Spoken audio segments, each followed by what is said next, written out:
right. The board meeting, good morning. Good morning. And Happy Nurses Month. Happy Nurses Month to you. Yes. The board meeting of the North Carolina Board of Nursing will now convene. We have a quorum for the meeting. This is an official meeting of the North Carolina Board of Nursing being conducted in accordance with the North Carolina Open Meetings Law under Article 33C, Chapter 143 of the North Carolina General Statutes. The board recognizes the public's right to attend and observe this meeting. As such, this meeting is being streamed on the board's YouTube channel as well as being recorded.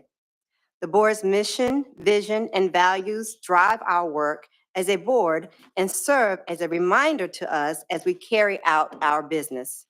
The mission of the board is to protect the public by regulating the practice of nursing. Our vision is exemplary nursing care for all. In pursuant of our mission and vision, we focus on three core values: equity, we are committed to fairness and justice; integrity, we act in good faith in protecting the public; and agility, we are responsive to emerging healthcare trends.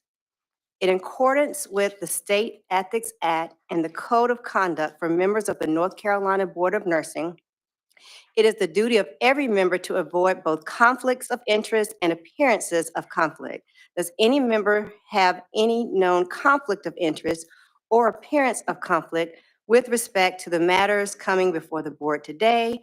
If so, please identify the conflict or appearance of conflict and refrain from any undue participation in this particular matter involved. Hearing none.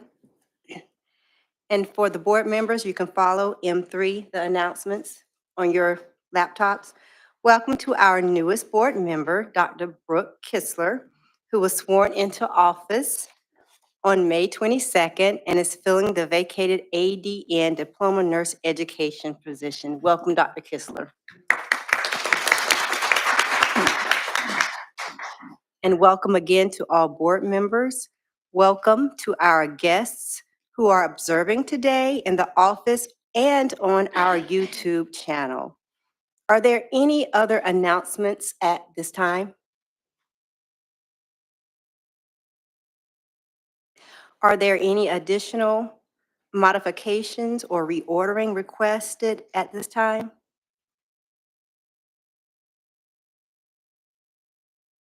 Do I have a motion regarding adoption of the consent agenda? Madam Chair, I move that we adopt the consent agenda.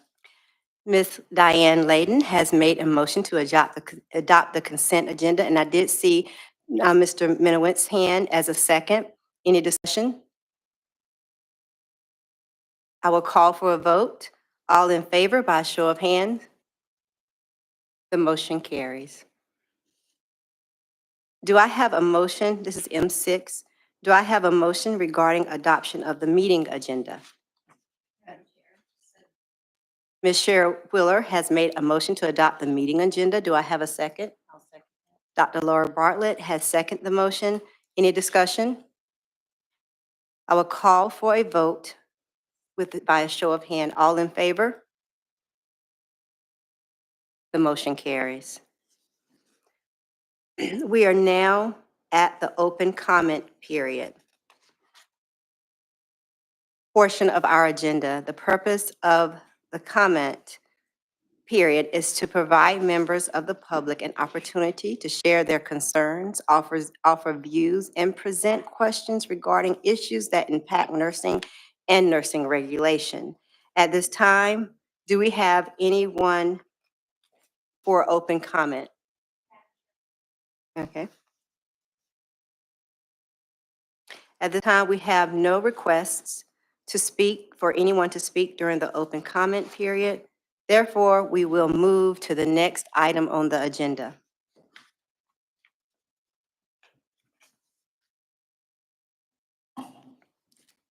Which is M7, Chief Executive Officer Activities. I will now recognize Dr. Crystal Tillman, the CEO of the North Carolina Board of Nursing. Dr. Tillman. Great, thank you, Madam Chair. And we are going to have a presenter later to talk about the new NCIOM report, but she will be coming on about 9:50. And so until then, I think I can get through maybe the majority of my update report. So let's get started. And I just wanted to thank so many members of this board has participated in the NCIOM. I know Miss Arlene Imes, she was a member as well as I was a member. Dr. Shaw and Dr. Ingram and Miss Jepson also participated. From board staff, Dr. Griffin participated as well. So you can see the input that we had on this report. So looking forward to Bree giving you an update and telling you the highlights of the report. So once again, I just wanted to welcome Dr. Kistler. And I wanted to say, I put a link down here at the bottom. Brad, I don't know if you're able to click on it and bring it up. But I thought this was very exciting. CVCC's Dr. Brooke Kistler, chosen by the National League for Nursing for a program lead. So that's very exciting and look forward to great leadership activities as well. So thank you, Brad. And then as far as new staff, actually, Yusuf has been with us part-time and he now is with us full-time. So we're happy to have Yusuf. He is in the IT department. And I know Jeff Hallett is very happy that he's full-time now, our CIO. So welcome, Yusuf. So something that we're going to do a little bit differently for all board meetings is I'm going to start off with the CEO report of how we keep the public safe. It's very important that we show the data of how we're keeping our public safe in North Carolina. So I'm going to highlight some of the various things from the departments. Board members, you all have a full packet that you can go through, and this gives you a snapshot of what's going on. This helps justify us in this day and time of saying we're doing what we should be doing as regulators, and we're doing an excellent job. So I will not read over our mission or vision or values since Madam Chair has read over it. But I did want to talk about sometimes the work we do. As you'll notice today, we have Angela Ellis, who is taking minutes for us today, and Chandra Graves, her son is graduating high school, so definitely wanted her to be there for his graduation. So Angela used to do this job many years ago, so you feel it quite at home, don't you? But Angela is also our rural coordinator, and she works closely with our attorney, Chief Legal Officer Meredith Paris. So yes, Angela, she has been very busy. As you can see, look at all the rules we've done and created, and keeping it going through the rules review committee is a process. And so we just thank you, Angela, for all the hard work you do, and Meredith for keeping our rules going. But as you can see, the education rules were amended and effective date of March 1st. The nurse practitioner rule is in permanent rulemaking, and the midwifery rules are in permanent rulemaking based on Senate Bill 20. Just highlighting education, just want to let you know, look at North Carolina NCLEX statistics compared with the national average. So you can see North Carolina, we are in the orange. We are much higher, especially for the LPNs, almost double of that, if not more, for LPNs and also for RNs. So that is fantastic that we have excellent nursing programs in North Carolina. Also looking at licensure, just wanted to look at the RN first. And this is the 2024 third quarter. This is everything we're looking at since January. So you can see the number of renewals that we've had for February, March, and April. And then we have it broken down by exam, endorsement, and reinstatement. So our numbers continue to grow.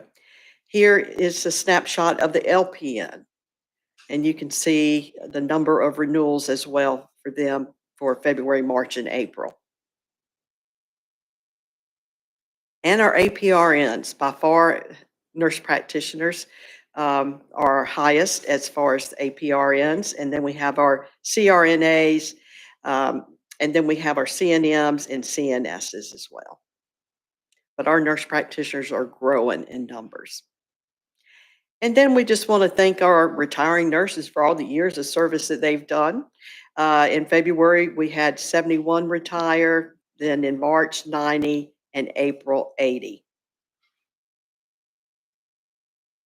And I thought this was important as well. I wanted to highlight this. This is the cycle times. Once the licensure department has all the documentation that they need received by the applicant, look at this exam. Once we have it, 1 to 2 days. Endorsement. If you want to endorse in North Carolina, we can get you done in a day. And renewal, half a day. I mean, literally, you go on, you renew your license, and it's almost instantly, as most of you, as you renew your license, know. And then reinstatement. Once again, we're right there. It sounds like, looking at this, Tony, it looks like that as soon as you submit it, you're able to get reinstated right away. So excellent, excellent. So great work in the licensure department. So let's look at practice. It's always nice to know what the buzz is, what kind of questions are going on for practice. So we're looking at, remember, the trends from January to March. So the LPN scope, they get lots of questions about IV therapies, various medications and blood transfusion, supervision of the LPN, other personnel, and we know that LPNs are going more into acute care settings now. And then looking at the RN scope of practice, the administration of medications for sedation, cosmetic procedures, IV hydration clinics, still get lots of calls. Nurses responsible for delegating activities to UAPs in various practice settings. So I know you all take lots of phone calls as well, so thank you. And then just wanted to look as far as the practice area about the SANE program. This is the sexual assault nurse examiners. They're certainly eligible to train as a RN, as a SANE, to provide comprehensive care to sexual assault patients, conduct medical forensic exams, including evaluations for evidence collection, and to testify in the courtroom setting. NCBON is responsible for approving all SANE programs. So right now in North Carolina, we have 14 active SANE programs. From January to March, the board approved 4 new initial SANE programs and approved the renewal of 2 existing programs. So great work there. And then investigations. Angie Mathis does a terrific job as Director of Investigations of keeping the department flowing and going well.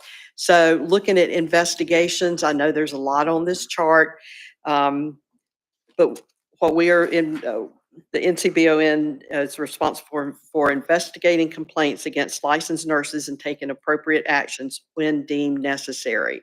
So here you can see the cycle times and days per allegation. And then looking at investigations as well, this is complaints by license type. And I know this is a little bit hard for you to read, but I wanted to let you know you have it in your packet so you can blow it up and read. But all the great work and the complaints and just how many are received and resolved. Here's the number of open cases. And if you add all that by different departments, complaint, legal, investigation, and DWI, Right now, we have a total of 656 cases. So you can see investigations is extremely busy. Protecting the public and monitoring. We have a great monitoring program for nurses with substance use disorder. We have 2 monitoring programs for nurses whose practice may be impaired because of substance use disorder. We have the alternative program for nurses in recovery and the discipline program for nurses in recovery as well. Board staff monitor approximately 250 consent order working with nurses with substance use disorder. Certainly want to thank Allison Bailey and her team. They do a terrific job in that department. So following investigations of complaints, the board's response to allegations of violations of the Nursing Practice Act and the rules of the board fall within a continuum of disciplinary action that range from non-published or published to dispute resolution, where licensees request to appear before the board to have their case heard. So here we're going to highlight legal and Chief Legal Officer Meredith Paris and her team. So you can see here for LRP, this is the great work that the board members do as well. As you can see, the pending accepted orders and no significant required. And here are the number of settlement cases. We had 15. The number of hearing cases, we had 8. And for joint subpanel, we had a total of 9 cases. So I will be highlighting that at each board meeting, maybe not as much as in detail, but I think it's important that we highlight the great work that we're doing at the beginning of each board meeting. We put it in the bulletin, and with the bulletin, we're going to start giving it to every legislator. Now, that doesn't mean they're going to read it from cover to cover, but if they open it up, they will see, oh, wow, look at how the board is meeting their mission of protecting the public. Front and center, it's going to be out there. So this week, let's see. This has kind of been a long week, hasn't it? Lots of activities. So it was Tuesday night that we had Nurses Night at the legislature. It was downtown.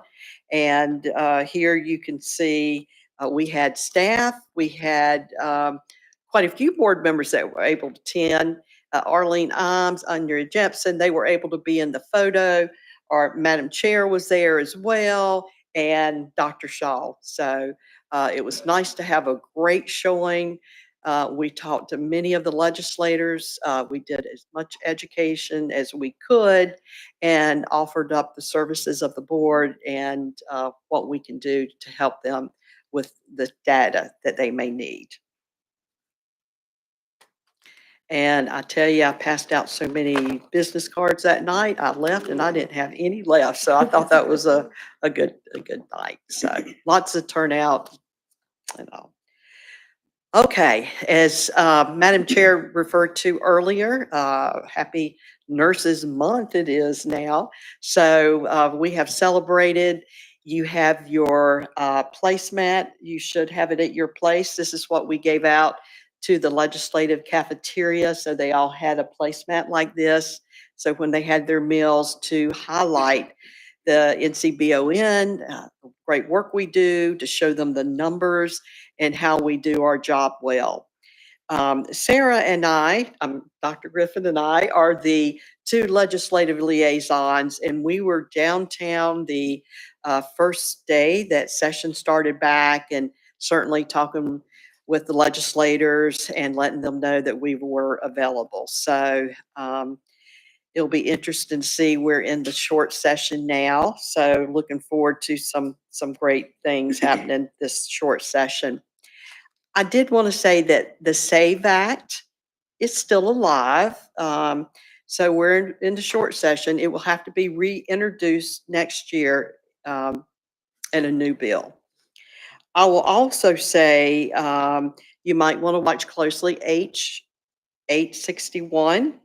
The Senate Healthcare Committee, they had their meeting yesterday, and they have pulled out nurse practitioners only. So it's not all 4 of the APR enrolls, just the nurse practitioners. and it was heard in the Senate Healthcare Committee, and it passed. So it has now been referred to the Finance Committee. So Finance, Rules Review, and then it will go to the floor for the House and Senate for a vote. So I did give a brief presentation yesterday talking about how the NCBON is poised to certainly handle all the nurse practitioners if this should move forward. So thank you to the staff who were very helpful in creating talking points and being there educating legislators as well. So thank you. And Madam Chair was busy, certainly during Nurses Week. She sent me some photos of things she's been doing. She was a keynote speaker for Nurses Week for the Indian American Nurses Association of North Carolina. Topic was Nurses Make Difference, the dash between our beginning and our end.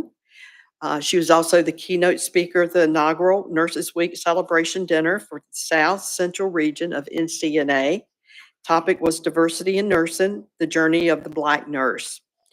And then she ended the weekend speaking at the Nigerian Nurses Association celebration dinner. Topic was that we are stronger together. So thank you for that great work. And it looks like you're someday going to maybe have an international nurse committee going on. So great work. So a little bit about the Board of Nursing, what we did during Nurses Week to make sure that we were out there and we were being seen. Let's see, the first photo, Angie Mathis, Director of Investigations, Dr. Jennifer Lewis, Director of Education, and Ann Hardy, Manager of Investigations, attended the 36th Annual Nursing Banquet for the Metrolina Council of Nursing Organizations, and Metrolina is in the Charlotte area.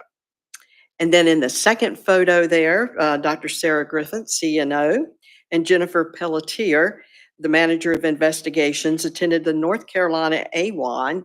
And you're like, well, what is AWON? It's the Annual Conference Association of Women's Health Obstetric and Neonatal Nurses. So we were out there, we were educating, we were giving out little freebies and answering lots of questions related to the Board of Nursing. Then just wanted to show that we had in March, we had the NCSBN mid-year meeting. It was in Atlanta, Georgia, and we had a great representation of board members and board staff at that meeting. We have a new website. I know I sent out an email to all the board members, check out our new website, and it looks great and it functions well, much more user-friendly. So certainly wanted to thank the team of folks that were involved. So Dr. Griffin, you led it as part of the communications, and I don't know if you want to announce your team of all that you worked with, because y'all did a stellar job. I know Angela, Brad, and Travis. Yes, yes. So thank you all for that great work. So, we've been talking about Ventia and them coming in. So just wanted to share with you that Julian Cardelli, he is the gentleman on the right, and his assistant, Andre, on the left. They were here 2 days on site to meet with us, to question and ask questions of each department of how they could set up the platform to do business better. So it was a wonderful meeting. They will be back on site multiple times before the platform is up and running. So we were very impressed with them. They asked the right questions, and certainly I think the transition will be seamless. So it was a pleasure meeting with them. They are going to start with licensure. So they will have 2 to 3 meetings with Tony's department and have a meeting, then they'll take it back and work on it, then they'll bring it back and then identify any areas that need correcting. So really looking forward to working with them over the next few months. And then the thing that I want to talk about that I certainly have been working on lately, I talked with the North Carolina Community College System president, Dr. Jeff Cox, and, asked him, I said, look, y'all have the LPN program. And what about, there's nothing really in laws and rules that prevents students in high school from taking an LPN program in high school. So talked about it, then we got others involved. And so we had our first meeting last week of key players that need to be at the table. And certainly now I'm working a lot with Dr. Brian Merritt, who is the VP and Chief Academic Officer at NCCCS. But nursing needs a seat at the table. Right now, for high school students, all that is offered is a nurse aid course. If you have options to do other things, you may do them. But there's two reasons really why I would love to see LPN in high schools. One, it increases our nursing, but it increases the diversity in nursing. Two, it gives financial resources for people who may not have any. So we've got two programs that are going to start first. We have Gaston College in Gastonia, and then Surrey Community College in the Yadkin, Surrey area. And they're going to be the first ones this year that actually start with the LPN program in a high school. So it means that you, as a student, if you meet the qualifications of the community college system that you'll be working with, then you could actually graduate from high school when you're 18. You could graduate from your 1-year LPN program, and you're eligible to sit for the NCLEX PN at the time that right after graduation. And then you're able to get in the workforce right away. So if a community college system has an LPN program, education consultants will be working with them to say, how can we help you and move this forward? So many LPN programs came out and said, oh, we would love to have this in our area as well. So this is one way of certainly helping with the nursing shortage. And once again, given the diversity and certainly helping folks without the financial resources, because the General Assembly pays for this education while they're in high school. So I'm glad that now nursing has a seat at the table and that we have an option. So looking forward to working with this. We've been on the meetings, Dr. Lewis, Dr. Griffin, and then certainly Dr. Lewis will be taking it over after this point. But in North Carolina, we have 47 LPN programs across the state. So that's a great number, and many of them are in rural areas. And like I said, many of the hospital settings are bringing LPNs back. We also know there's long-term care. There's certainly a shortage. So we'll be collecting the data, looking at it, but just an opportunity for students out there. And then I always like to highlight when, sometimes I get an email or a thank you note. And this was one particularly touching because it's from a colleague in Virginia that does our work too. And so I just wanted to read it to you. Dr. Tillman, I want to commend you on your staff, particularly Christina Bridges and Donna Culpa. I called this morning for assistance with the applicant case, and they provided me with everything I needed immediately. I'm constantly impressed with your staff's ability to assist on the day of my request. It's refreshing, especially when you are often told that turnaround time is 10 business days. I have worked for the state of Virginia for over 30 years and have spoken with boards all over the nation, and no one comes close to your team. They have always been knowledgeable, professional, courteous, and driven to be of service without hesitation. You should be proud, and I absolutely am proud. So this is from Joyce Johnson. She is a senior investigator, Department of Health Provisions Enforcement Division in Richmond, Virginia. So I just thought that was a nice note and just wanted to share it with everyone. But we do have a fantastic team here. And because we remain an independent board, we're able to do and reach out and get resources to people faster than possibly some of the other regulatory boards in nursing. So, and with that, I am going to turn it over for Sarah and Angie to talk about the strategic plan.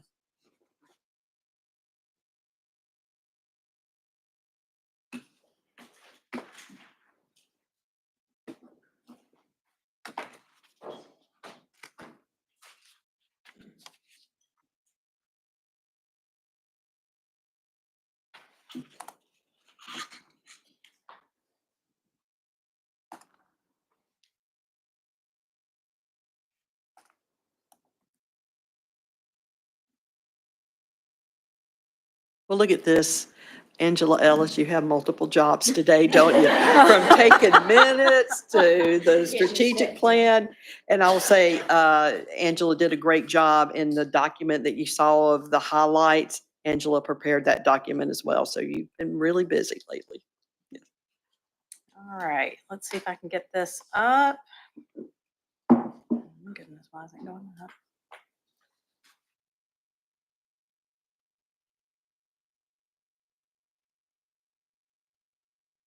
Brad, do you need to pull down the other PowerPoint for this one to come up?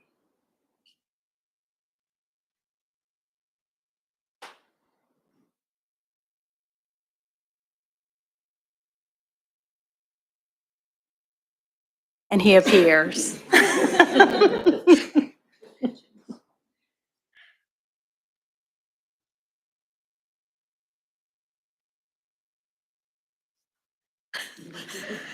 That was very difficult. Yes. One small fix. It was for dramatic effect. Yeah. It is not doing anything.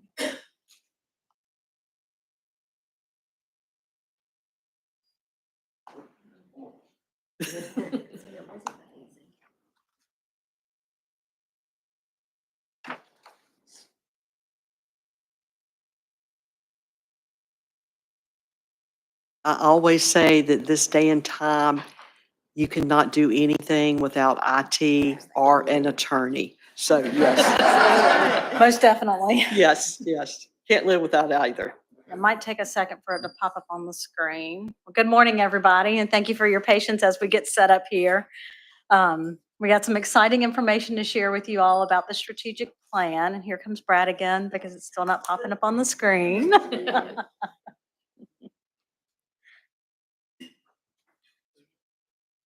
Yeah. Yeah, just hang out a bit.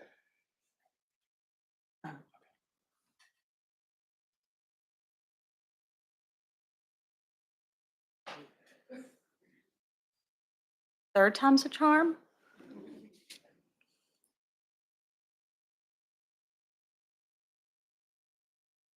Yay. Not there yet. We're seeing it. There it There is. it is. It's a miracle, Christmas miracle early. Well, thank you all for your patience, and thank you, Madam Chair, for the opportunity to present to the board members and guests on our strategic plan. My name is Dr. Sarah Griffith. I'm the Chief Nursing Officer, and I'd like to have my colleagues introduce themselves as well. Good morning. I'm Angie Mathis, Director of Investigations. And I'm Angela Ellis, Chief Administrative Officer. Well, 2024 has been a very busy year so far for the board staff, as Dr. Tillman has already discussed in a lot of her updates. So we have a lot of information to share with you all about the overall strategic plan. This PowerPoint presentation is available on your board member SharePoint site, so you can refer to that after this meeting. But the strategic plan document is in your packet with all the information that we're going to go over today. So as always, everything that we do here, we feel that it's vitally important to engage as many individuals as possible. And this is truly a team effort. So we have 3 individuals up here presenting the information on the strategic plan, but it takes the whole organization to be engaged and involved in the strategic plan in order to make it successful. So in addition to our Achieve It champions, we also have a strategic plan team, and those individuals are Jennifer Pelletier, Joyce Winstead, Dr. Jennifer Lewis, Dr. Kimberly Lusana, Emma Pamar, Allison Bailey, Daisha Williams, Meredith Paris, Jeff Howlett, and Tony Graham.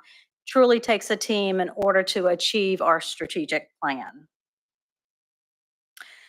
So when Achieve It, which is the platform we utilize to monitor and update and add new targets to our plan, was implemented, it was intentional to engage staff again throughout the organization towards achieving this plan. The Achieve It champions, again at the table, are responsible for working very closely with Dr. Tillman and to ensure that we meet the goals of this plan. Again, it's a collaborative approach. It is a 4-year plan. The foundation is grounded in our mission, vision, and values. In order to develop this plan, we engaged with the board members, with staff, and external stakeholders. And then we developed department-specific targets in order to achieve those throughout a calendar year. 2025, we'll start our whole strategic planning process over again, so more information to come regarding what that will look like for you all. So I will start with our strategic initiative number 1, enhance public protection through collaborative leadership. And our first objective is to ensure fair, efficient, and effective regulatory processes. There are 4 targets on this slide. However, there are more targets within the strategic plan. We're just going to highlight some of the major ones throughout the plan. The first target is to review and revise all regulatory policies to ensure alignment with law and rules. The timeline for this project has been established, and we are working with the chiefs to develop these internal policies. The next target is to perform positively compared to benchmarks for cycle time and licensure. And licensure continues to process applications under the established benchmarks, as Dr. Tillman referred to earlier. And during March itself, processed over 12,000 applications. So kudos to the licensure department for all that hard work, with an average cycle time of 1.5 days for those applications being completed. The next target was to review sample cases for accuracy and appropriateness of violations listed at the time of case resolution, and that's in collaboration with the legal department. So data has been pulled from January 1 to March 1 for a random sample, so more information to come on that as that data is reviewed. The last target on this slide is to review feasibility for a pilot program for licensees with mental health challenges affecting their practice. And they are meeting with a group to determine next steps, as well as collaborating and talking with other nursing regulatory boards across the country to see what they're doing in this area as well. The next objective is to provide adequate resources to fund programs, services, and operations through maintaining a strong financial position. I will not go into the details of this target, but wanted to highlight it as our Chief Financial Officer, Gail Bellamy, and the Finance Committee will review their details of their report later in the board meeting. The next objective is to increase the visibility and the impact of the organization. Again, we have this phenomenal website that was developed and is, I think, very user-friendly. Information very easy to find on our website. The colors are great. So it was launched April 10th, and we're very excited to share that with the public and nurses. Our next target is to utilize current technology to provide stakeholders a better understanding of how to access our information on our website. And we do that through presentations and webinars. And our communications team continues to post information on our SharePoints, on our social media sites to share that information with nurses, with the public, with employers. The next target is to identify opportunities to communicate with the public and licensed nurses. Again, we talked about our attendance at Metrolina and NCBON, and that is really an opportunity for us to engage with nurses, answer questions regarding nursing regulation, share resources with them, and be of service to nurses so that they are able to care for patients at the bedside. Dr. Tillman and I presented at the Rotary Club. I believe that was last month. Again, we talked about the information with the LPN programs in high school and meeting with those external stakeholders to get that information out and getting those programs up and running. Dr. Tillman and I are also meeting with chief nursing officers and other leaders across the state to engage with them, answer questions, and offer resources again that the board can assist them with. And then we also hosted the Healthcare Workforce Collaborative meeting here at the board's office.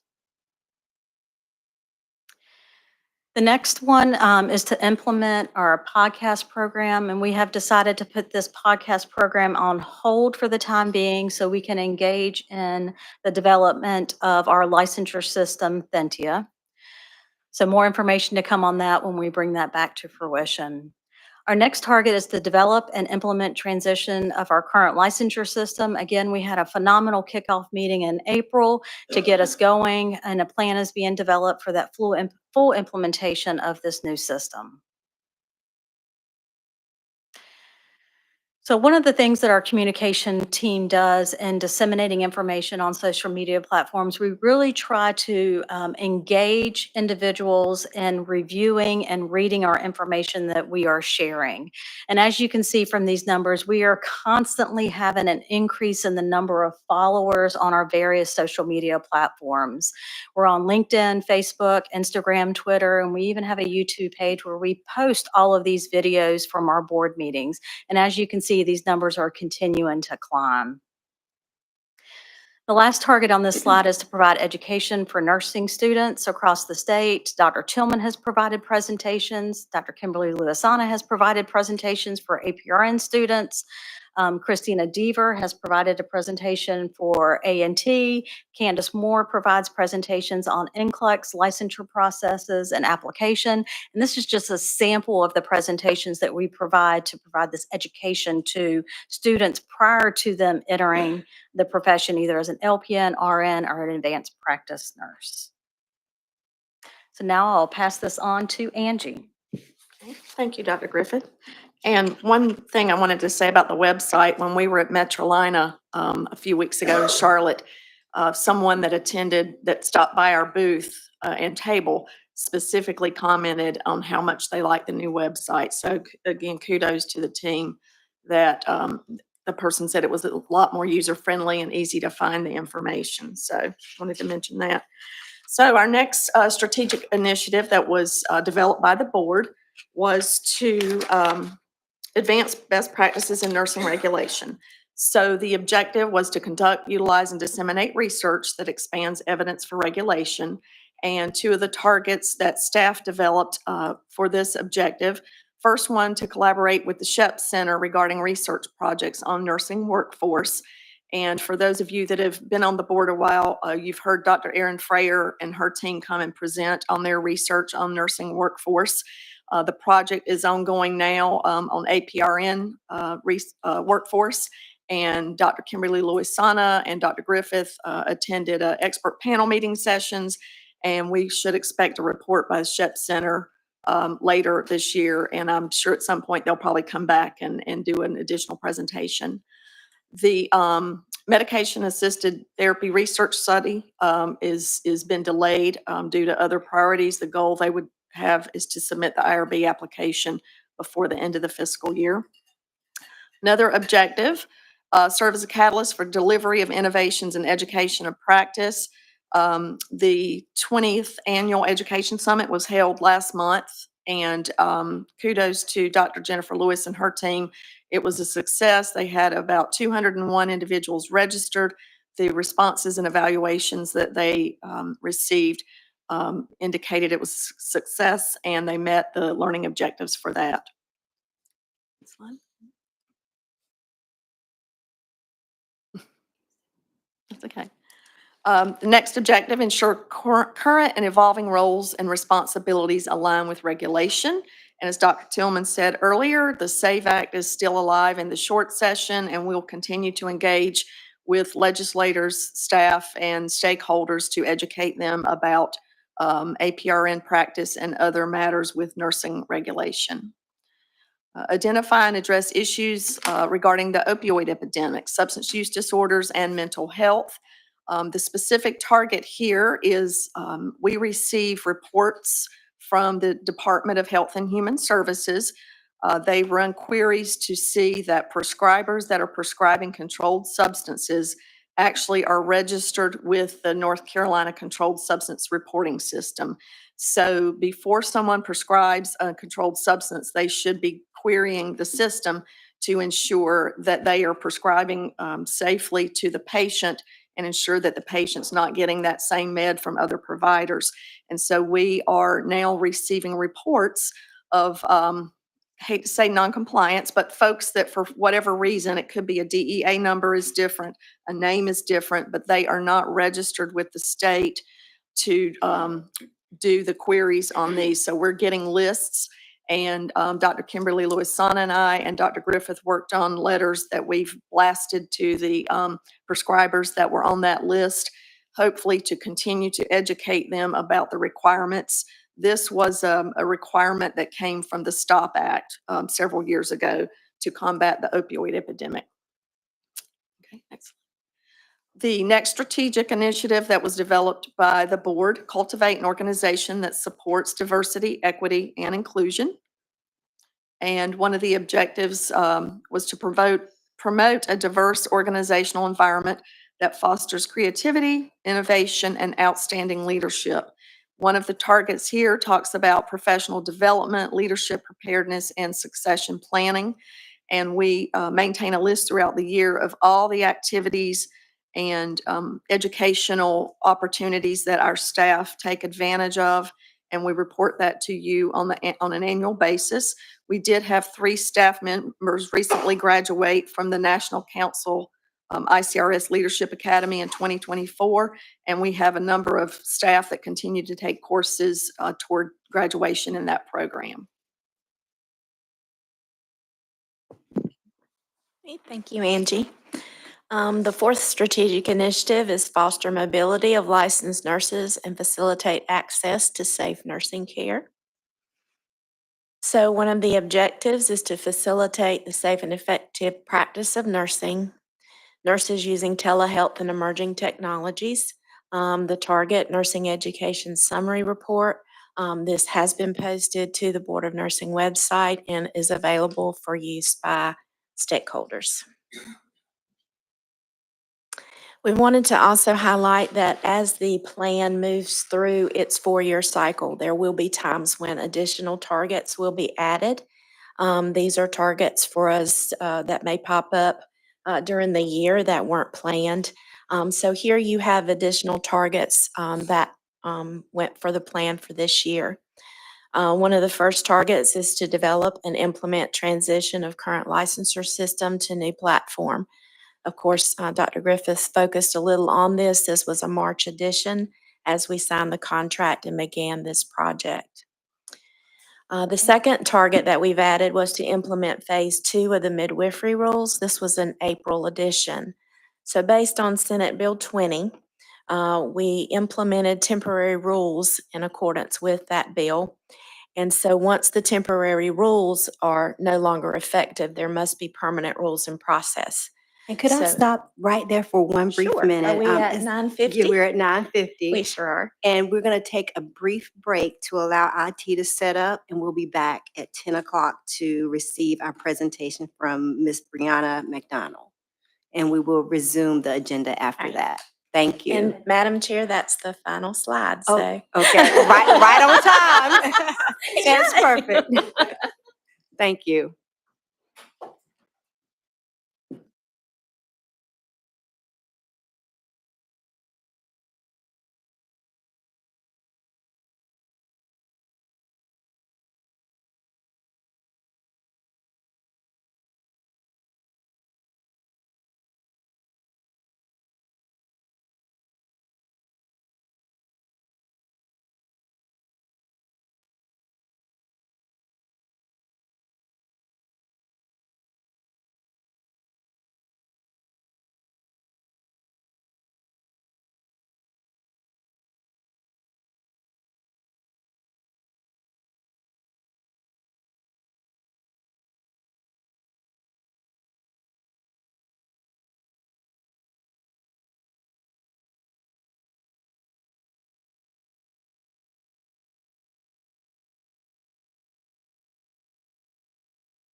Going to get started.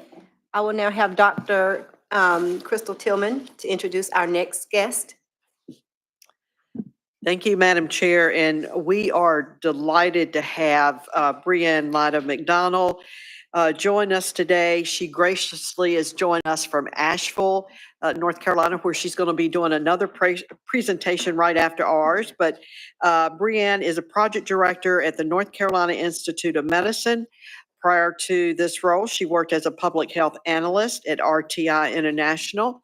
At RTI, her work included evaluating state demonstrations under the Centers for Medicare and Medicaid Services Financial Alignment Initiative and providing technical assistance to administration for community living grantees who offer services to people with dementia and their caregivers.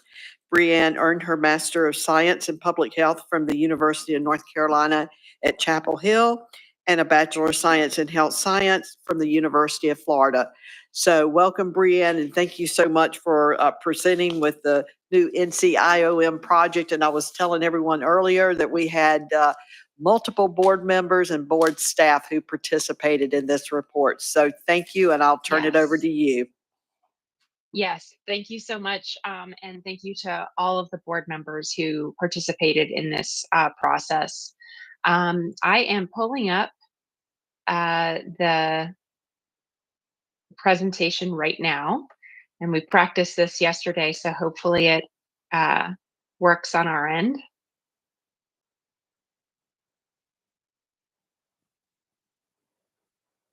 Can you see the slide?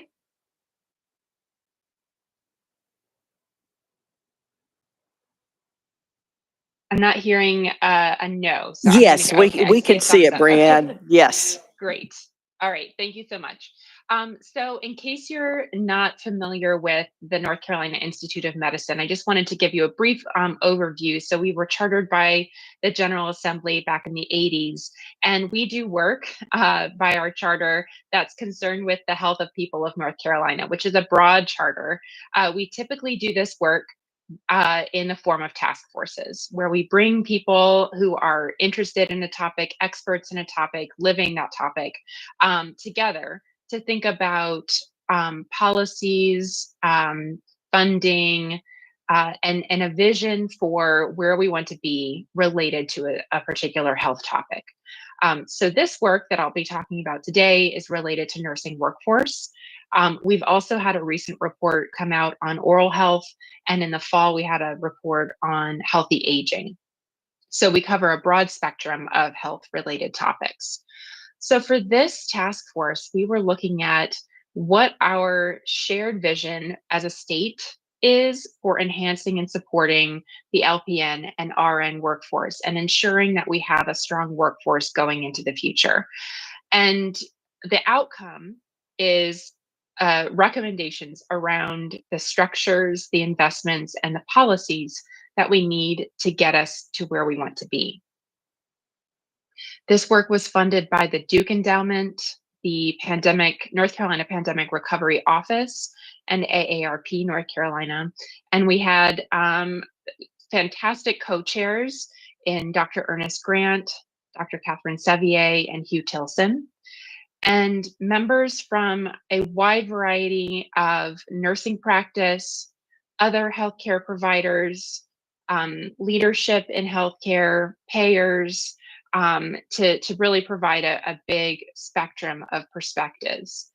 The way that we did this work was to have a central task force group of around 50 people that was ultimately responsible for the final recommendations. They were informed by the work of 5 work groups.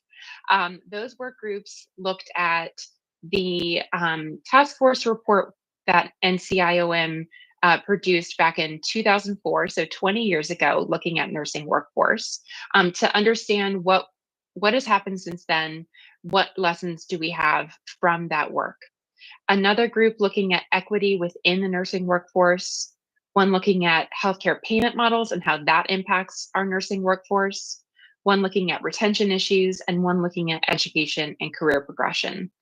In addition to those work groups, we had multiple advisory group discussions on some particular topics like technology in nursing, and how is that going to impact the workforce? Or what are the issues particular or specific to nurses in rural areas? And then we had some key informant interviews along the way to help us to understand where we were making recommendations, how we would get those details correct. So we had several themes emerge from this work that you'll see reflected in the recommendations. So first is we need more new nurses in coming years. We know that we have a growing age population, and we have had a crisis in staffing our nursing workforce already. So we have recommendations related to developing pathways for increased diversity in workforce, correcting for the faculty shortage, and evolving educational settings, as well as supporting students in their nursing education. We heard a lot about the need for change in workplace culture, policies, and practices, and that this is essential for retention. Um, Included in this was challenges around bullying, racism, abuse, and violence within the healthcare workplace, and structural issues of documentation burden, insufficient support staff, and opportunities for improving flexibility. We heard a lot about the value of nurses in leadership, and that is leadership throughout the healthcare organization, and leadership that affects organization-wide policy. Also heard about the need for increasing the diversity in nursing leadership and enhancing the preparation of nurses to serve in those leadership roles. And that can mean things like increasing access to mentorship. We know that there is some great work already happening in many workplaces across the state. There's good examples of nursing leadership, of addressing workplace culture and flexibility, of developing new practice models. And there's opportunities for sharing those best practices and lessons learned with other employers. We know that employers are going to be key and will need supports to make changes to address some of these issues. We again know that great work is happening, but that is not necessarily across all areas of the state or all areas of practice, and some employers will need additional resources to help them. We know that employers have challenging trade-offs. There's limited budgets and resources, there's limited time, and there's potential for short-term versus long-term trade-offs when making decisions about workforce and staffing. We heard a lot about quantifying the value that nurses bring to care. This is in both material ways for payment for services, and also in like a philosophical way. When payment is not tied to nursing services directly, how that can impact the value that's placed on the workforce. The most common example we heard about was in acute care, where nursing is included in the room and board charge, but there are opportunities in all practice areas depending on payment policies. And then, of course, we know that there's going to be a need for continued focus and collaboration to make changes to address these issues. This is not a one-time effort. The challenges will continue to evolve over time, and we need to have continued focus from the many parties who are responsible for making these changes. And I'll talk a little bit later about how we might be able to do that in North Carolina. We talked about some debates in nursing and how they, and I want to tell you how they were addressed. So one area is in the issue of ADN to BSN progression. We did not directly the task force did not directly make a recommendation about ADN to BSN progression, but several of the recommendations are in the area of how can we help those who want to continue their education to do so. Related to staffing standards and ratios, there was not a consensus among the task force to have a recommendation about staffing standards or ratios. So we had a discussion to understand the different perspectives, and those are shared in the report. In the area of support for staffing standards, we heard that people thought there would be improved patient outcomes, enhanced patient safety, a reduction in nurse burnout and turnover, and financial efficiency in the long term. The concerns that we heard related to this issue are increased financial burden on healthcare facilities, a lack of flexibility in meeting those standards, potential for reduced staff in other areas, impacts on professional autonomy, and the administrative and bureaucratic challenges of implementing such standards. And then the other kind of area of debate is APR in practice.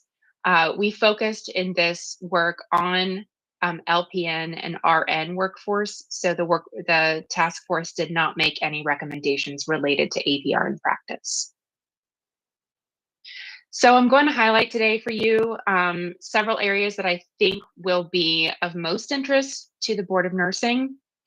I don't have time to get into all of the different recommendations and strategies, but encourage you to take a look at the report if there's something that you hear that you want to learn more about. The areas of recommendation that I'm going to talk about are preparing future nurses, and that includes pathways for younger students as well as nursing education, developing, sustaining, and retaining nurses, and this includes recommendations about nursing in the employment and practice settings, and then valuing the work of nurses, and that includes ongoing efforts around advocacy and financial valuing in terms of payment models and payment for publicly supported nursing services. Each area of recommendation has kind of an overarching recommendation with some sub strategies. And then within those strategies, we have action items. And the action items are where we see specific entities called on as responsible parties. Throughout my presentation, I have a little green arrow if there is something that the Board of Nursing is specifically named as a responsible party, a partner, or a potential resource. But I will be giving a little bit more detail about some strategies that are not specifically calling on the Board of Nursing. So our first topic area is preparing future nurses.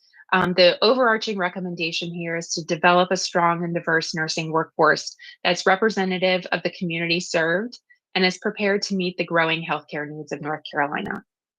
So we have 5 strategies here. Expanding early pathways to develop the nursing workforce, increasing nursing program collaboration, sharing of best practices and connections with employers, addressing faculty shortages, improving retention and graduation rates of nursing students, and enhancing the preparation of nursing students through more inclusive education environments and curriculum. So the first area I'm going to dig a little bit deeper in here is strategy 2, which is increasing nursing program collaboration, sharing of best practices and connections with employers. So some context here is that we know that different nursing education programs are often tackling similar challenges. There's not a dedicated convening for community college and university programs to share what they have learned from their efforts to implement strategies or programs or partnerships to address topics like faculty shortages, admissions, or partnerships with employers. So a dedicated convener could help programs share what is working for them and learn about solutions that are working for others. And this can help to address a cycle of reinventing the wheel that we sometimes see if we stay in silos. So the strategies here that come from the task force are for the Center on the Workforce for Health to convene a collaborative of North Carolina Community College and university nursing programs to share academic best practices in addressing issues such as nursing faculty and student needs. If you're not as familiar with the new developing Center on the Workforce for Health, just wanted to let you know they have their first director. He was hired a month or two ago, and they will be focusing on 3 areas of healthcare workforce: nursing, behavioral health, and direct care workers. So we see them called on throughout the report as a potential responsible party for taking on some of this work. We're excited to see this new center coming to provide that area, that concentration of focus. The second strategy here is calling directly on university and community college programs to participate actively in that collaborative once it is developed. The next area I want to touch on here is increasing the number of North Carolinians graduating with nursing degrees by addressing faculty shortages. So we know that we have faculty shortage issues, and that impacts the number of students that many programs can graduate. We know about the North Carolina Health Talent Alliance. It's an innovative partnership between the North Carolina Chamber Foundation and the new Center on the Workforce for Health. And it is intended to address the statewide healthcare professional shortage. So its aim for the Health Talent Alliance is to eliminate the shortage by developing a sustainable talent pipeline through regional collaborations. And they want to use the talent pipeline management approach to manage employer-led initiatives to identify gaps in training availability, creating systems to help people join the healthcare workforce, and organizing partnerships to recruit and retain workers. So this is a strategy calling on employers and educators of nurses in partnership with NCAHEC and the North Carolina Health Talent Alliance to collaborate to develop plans to align the demand for nurses with the ability of local institutions to educate nurses. And those collaborations should identify shared investments and shared strategies to increase the numbers of faculty to support education of nurses and increase the graduation rates. So this is a second strategy around increasing the number of North Carolinians graduating with nursing degrees. So we know that the General Assembly's budget for 2023-2024 increased the added raises for nursing faculty, and they also allocated some funds for renovations to a UNC Chapel Hill School of Nursing building. We still heard concerns from the task force that despite these increases in the budget, that the salary will still not meet the needs of being competitive for many nursing programs. So this is a strategy that calls on the General Assembly to help ensure adequate nursing faculty in nursing programs and increase opportunities for innovative training solutions by partnering with the UNC system, community college system, and private educational institution leaders to increase salary for nursing faculty and educators, identify and increase incentives for nursing students to attract them into nursing faculty positions, identify and increase incentives for educators and preceptors in clinical settings to attract and train people into those positions, and allocate funds to support nursing school capacity to integrate evidence-based simulation experiences for nursing students. We have a few examples in our report that we are drawing the General Assembly's attention to. One is the Teaching Scholars Program in North Carolina that provides funding for individuals at certain educator institutions, and could be something that is replicated for nursing faculty. As far as tax incentives, Georgia and Colorado provide tax credits for preceptors in clinical settings. In Georgia, that includes APRNs, physicians, and physician assistants who serve as preceptors. APRNs are eligible for over $6,000 in tax credits per year in Georgia.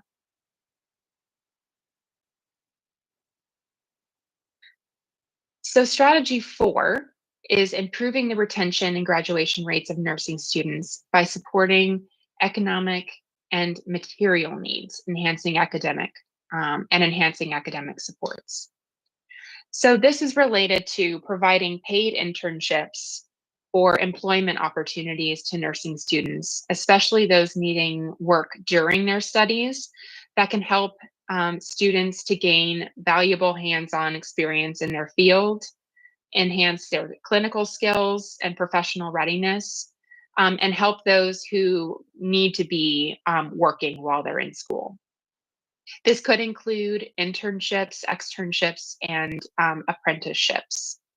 Externships, just to clarify, are clinical programs where nursing students work in healthcare settings under the supervision of an experienced nurse, and they would typically occur toward the end of a nursing program to offer students the opportunity to enhance their competencies and prepare for their future role. In North Carolina, one example is at UNC Health, where they offer a 10-week program for rising senior ADN and BSN nursing students.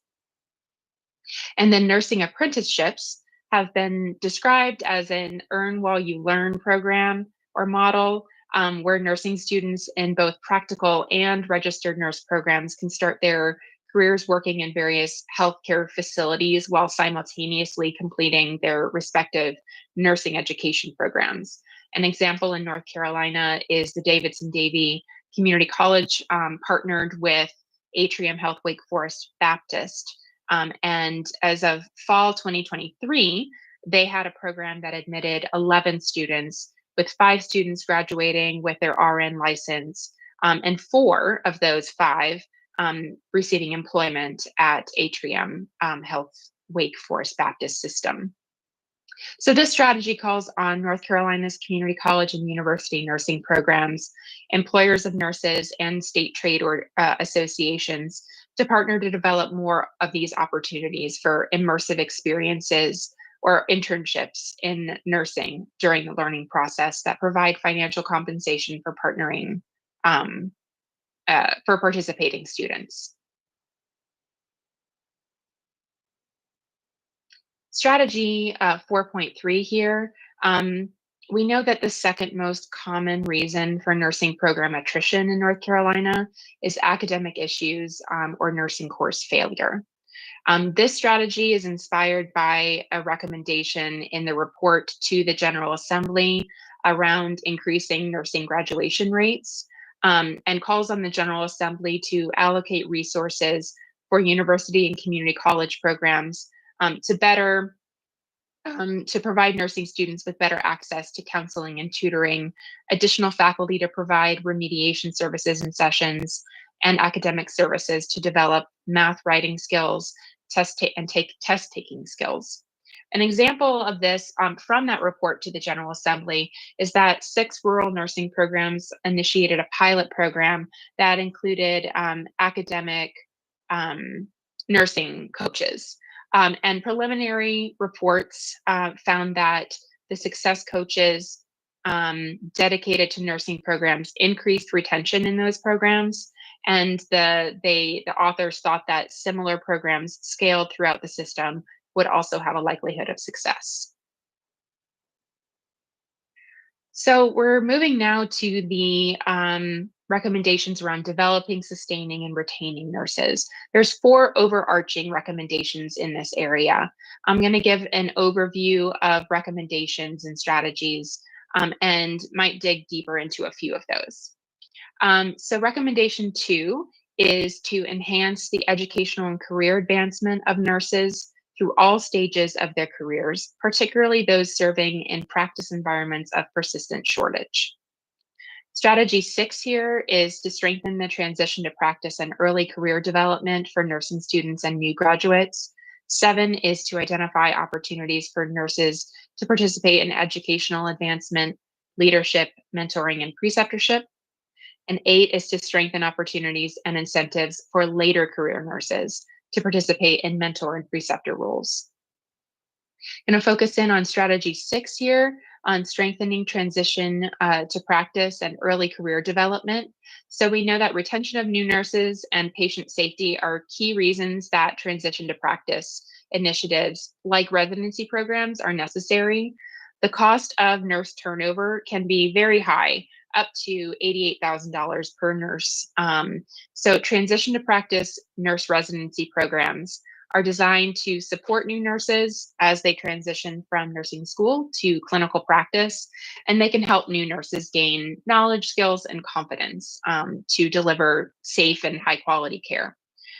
Programs typically include some classroom instruction, clinical rotations, and mentorship.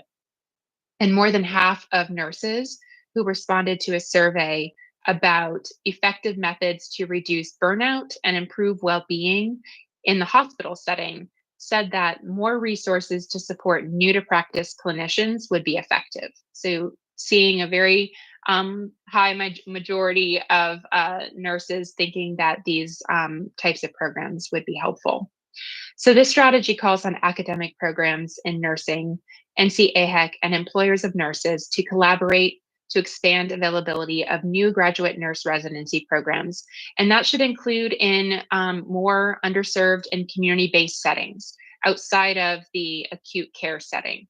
That was one area that the task force wanted to encourage and grow is attention outside of acute care settings. So having more of these programs in community-based healthcare would be very helpful. Strategy 7 around identifying opportunities for nurses to participate in educational advancement. Employers can help to develop the careers of their nurses, their nurse employees, by supporting them in their pursuit of developing new skills or furthering their education. And they can, in doing this, they can contribute to enhancing patient care quality, foster a culture of continuous learning, and boost job satisfaction and retention rates. So this calls on employers to consider partnering with academic institutions and NCAHEC to create cross-training and refresher course opportunities for nurses to transition into different specialty areas if desired, and allow for flexibility within nursing education and clinical practice, as well as prioritizing education initiatives and work schedule flexibility to support nurses who want to seek higher education. This could include accelerated BSN programs, LPN to BSN, DNP, PhD pathways, and other types of programs. Recommendation 3 is around ensuring a workplace culture that values the physical and psychological safety and well-being of nurses. This was a very important topic that came up in our task force discussions. Over to this side here, you can see survey results, something that I'm sure you're familiar with. When asked whether their workplace culture prioritizes the well-being of its staff, 31% of American nurses agree or strongly agree, whereas 42% disagree or strongly disagree that their workplace culture prioritizes the well-being of its staff. Strategy 9 in this area of recommendation is to create and promote a supportive and inclusive workplace culture. 10 is to protect nurses from violence in the workplace. 11 is increasing awareness and support for the mental health of nurses. And 12 is evaluating the current state of efforts to address equity in the nursing workforce. So a little bit more data I want to highlight, and I'm sharing this with all groups that I'm presenting this work to, is the importance of workplace safety. So we know that healthcare workers are 5 times more likely to sustain a workplace violence injury than those in other professions. This graphic depicts that the majority of nurses have been verbally threatened in the last year, and a third or more have been physically threatened, pinched or scratched, slapped, punched, or kicked, had objects thrown at them, or were verbally harassed based on their sex or appearance. And 60% of nurses say that workplace violence has led them to change, leave, or consider leaving their job. So a very significant issue when we're thinking about retention. In the task force recommendations, we talk about ways that employers can mitigate workplace violence through addressing uh, engineering controls and ensuring that they're trying to prevent these issues from happening. I also want to call your attention to the 10.2 and 10.3 here. So 10.1 calls on employers and 10.2 calls on the General Assembly to help address this issue of violence in the workplace by designating funding to help safety net organizations, critical access hospitals, and other less resourced providers to access the evidence-based technology and workplace tools to prevent these instances from happening. And 10.3, this is related to current law around greater penalties for assaulting a hospital employee. We heard a lot of interest from our task force about expanding that law to other healthcare settings to cover other health workforce. And in doing so, it would be helpful to first look at how this law is being applied and see if there are any adjustments that are needed to make it more effective, and also to protect people with disabilities who may be subject to legal issues based on their behavior in the healthcare environment. And then potentially expanding this law to other settings. Strategy 11 is around increasing awareness and support for the mental health of nurses. So this graphic on the left highlights some key mental health issues for nurses. And that includes more than half of nurses reporting symptoms of burnout, being dissatisfied with mental health and well-being support in their workplace, and saying that there is a stigma surrounding mental health and seeking mental health care among clinicians.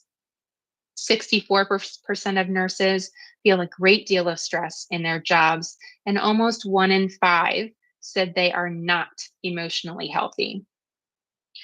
The quote box, or the box to the right here, talks about a national survey of nurses. And those who said they did not seek professional mental health support said they did not because a quarter of them feel they should be able to handle their own mental health. So clearly seeing some stigma and issues with addressing mental health needs among nurses. Strategy 11.1 calls on employer support for mental health and well-being through organizational training and services, including for nurse residency programs, so that leaders and managers recognize signs of mental health stress and appropriately connect colleagues to available supports. Using evidence-based peer-to-peer solutions to support mental health and well-being, such as stress first aid, and recognizing burnout and reducing stigma around compassion fatigue. There are some additional components to this strategy around raising employee awareness about existing services, adopting setting-specific practices that give nurses the opportunity to access team support, and ensuring sick leave policies can clearly define mental health care as a legitimate use of sick leave. I'll note here that the Board of Nursing is listed in the report as a potential resource, that the Board of Nursing can increase awareness among nurses that continuing education units or contact hours for license renewal are available for mental health and stress first aid courses, neurodiversity training, and mental health stigma reduction opportunities. This graph to the side, I just want to point out, is a survey of nurses that identified a large gap in the types of benefits they are currently offered by employers and the ones that they might find most beneficial for their well-being. So 40% of nurses didn't know what mental health benefits their employer offered. Those who did said that wellness or fitness stipends, access to a gym, a yoga studio, or group fitness classes, and flexible scheduling would be the most beneficial to their wellness. And this was contrasted with a low percentage of employers who offered those specific benefits. Recommendation 4 is around expanding the role of nurses in leadership, shared decision-making, and team communication. Strategy 13 here is creating a robust system that involves nurses as leaders in decision making, and 14 is improving communication and understanding within interprofessional care teams. So I want to focus a little bit on strategy 14 here. 14.1 is calling on employers of nurses to implement team steps training or a similar teamwork and communication curriculum. 14.2 is one where the Board of Nursing is called on as a responsible party to work with the North Carolina Interprofessional Education Leaders Collaborative and relevant licensing boards to create or use existing educational materials and reference guides to educate nurses, physicians, and other members of interprofessional teams on scope of practice differences. And then 14.3 calls on the Department of Health and Human Services and stakeholder groups at the state level to coordinate to create documentation that clearly explains the role of paramedics, medication aides, community health workers, and unlicensed personnel. Recommendation 5 is improving retention of nurses in practice environments with high rates of turnover or vacancies by addressing workloads and offering flexibility. So some strategies here are expanding opportunities for non-traditional employment schedules and settings and increasing family-friendly workplace policies, decreasing the experience of high workload and documentation burden for nurses, and retaining nurses in North Carolina and incentivizing practice in needed roles and geographic areas. Strategy 17 is around retaining nurses in North Carolina and incentivizing practice in needed roles and geographic areas. This calls on the General Assembly to expand loan forgiveness programs and other incentives for nurses that commit to practicing in rural areas, and encouraging them to look at the data that will be published from a recent survey of North Carolina nurses that was conducted in partnership with NCAHEC and the UNC Chapel Hill School of Nursing that asked nurses about retention-related priorities. And finally, in the area of valuing the work of nurses, recommendation 6 is equipping nurses and the public to be strong advocates for nursing and healthcare improvement. Strategy 18 here is enhancing the ability of nurses to advocate for their profession, and 19 is for the public to advocate for nurses. Recommendation 7 is around quantifying the value of nursing care. We have strategies around using value-based payment and developing mechanisms to quantify the importance of nursing in quality care. And strategy 21, exploring opportunities for nurses related to the National Provider Identifier. Strategy 21 is one where the Board of Nursing is called on as a resource. So in this quote that we see on the slide here, it says, in a healthcare landscape where data visibility is paramount, obtaining an NPI can be an effective way for nurses' contributions to be recognized and valued. By having unique identifiers, nurses' individual and collective contributions to patient care outcomes can be accurately tracked and not acknowledged. This aligns with the recommendations also from the National Academies of Science, Engineering, and Medicine. So possible use case scenarios for NPIs with RNs is in any of the services that nurses can provide in ambulatory, community, and primary care settings can be billable if nurses have an NPI. And then nurse identifier would allow the nursing profession to expand its impact in the context of interdisciplinary teams in various types of practice settings. So The area where the Board of Nursing could be a resource is that there could be encouragement for North Carolina's nurses to obtain an NPI to elevate and recognize them as clinicians providing vital services to patients. And the final recommendation here is around optimizing payment for healthcare services to support nursing care. So strategy 22 is increasing funding for school nurses. 23 is using funding mechanisms to support the long-term care nursing workforce. 24 is promoting RN billing in primary care. And 25 is a recommendation to the General Assembly to expand the state budget in key shortage areas for nursing care. That includes school nursing, mental health nursing, long-term care, and public health. So just briefly, I am continuing to disseminate this work through presentations like these, helping to make connections where I can. If you know of anyone who would be interested in a presentation or needs help making connections with folks who were on the task force or generally with the information or data available in the report, I'm happy to do that. We know that the work is just starting on this. There's a role for advocacy. There's going to be a need for continuing attention to the recommendations and a look back at, as the challenges in nursing evolve, what kind of new efforts might be needed. And as I've mentioned, there's a lot of statewide efforts that are happening. The Center on the Workforce for Health, Future of Nursing Action Coalition, and the work of the variety of trade associations and other groups that support the nursing workforce. So I want to thank you for your time today. This is my email address if you would like to reach out to me, but I'm happy to take just a couple minutes to answer questions. Thank you, Brianne, for that wonderful presentation. And just wanted to let board members know that this has been downloaded to your SharePoint site, so you have access to the full document as well. So any questions for Brianne from the board members?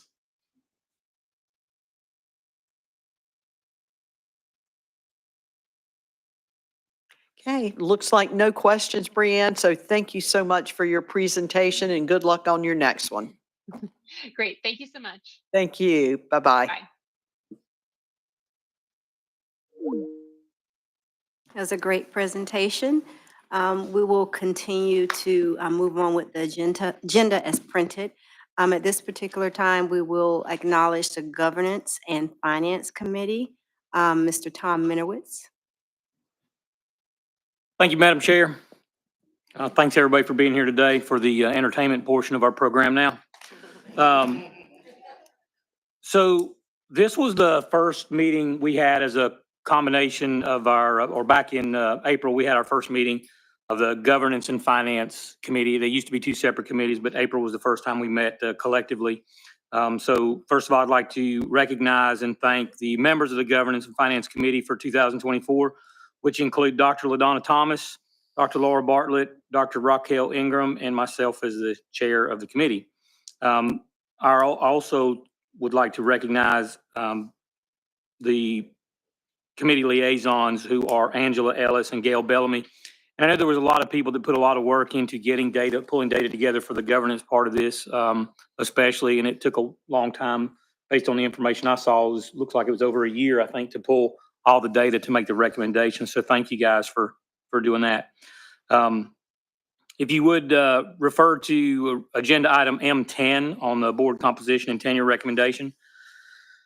The Governance and Finance Committee is responsible for reviewing the board composition and tenure and providing recommendations to the full board for identified changes. The committee charge is reflected under SI number 1, enhance public protection through collaborative leadership. Objective number 1, ensure fair, efficient, and effective regulatory processes. The board comp and tenure staff review team conducted data collection beginning January 2023 and presented a final summary of the literature search to the committee at its April meeting this year. Are there any questions regarding any of the data presented in this report? Nobody? Does everybody like the graphs and pictures of the maps and all that stuff?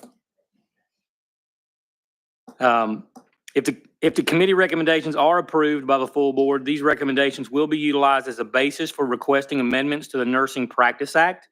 Should the Nursing Practice Act not be amended within 3 years, the proposed recommendations will go back to the Governance and Finance Committee for regularly scheduled review. Madam Chair, the committee recommends the board approve the proposed recommendations as follows. Number 1, increase composition to 15 members.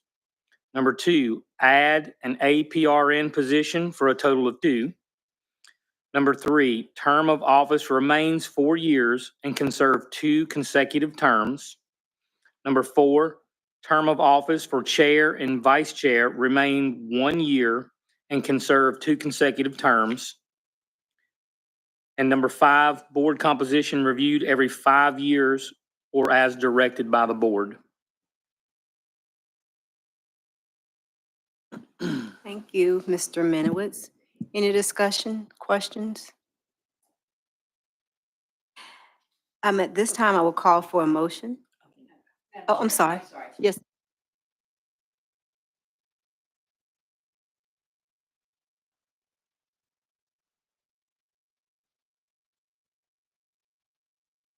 I'm sorry. It is, yeah, okay. My question is, if we go up to 15 members, we will have to open the Practice Act? Okay.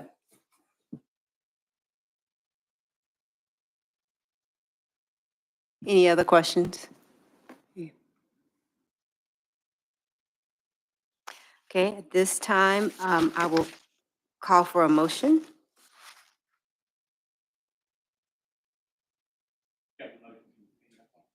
Oh, I'm sorry, it's the second. This is a committee recommendation. My apologies. We do not need a motion. Do I have a second? I think I saw Ms. Jepson's hand raised, so we have a second. This time I will call for a vote. All in favor by a show of hands? The motion carries. Thank you, Mr. Minowitz. Thank you, Madam Chair. If everybody would now refer to agenda item M11, conference attendance policy. During the fiscal year 24-25 budget planning process, staff reviewed the procedure for conference attendance for both board members and staff.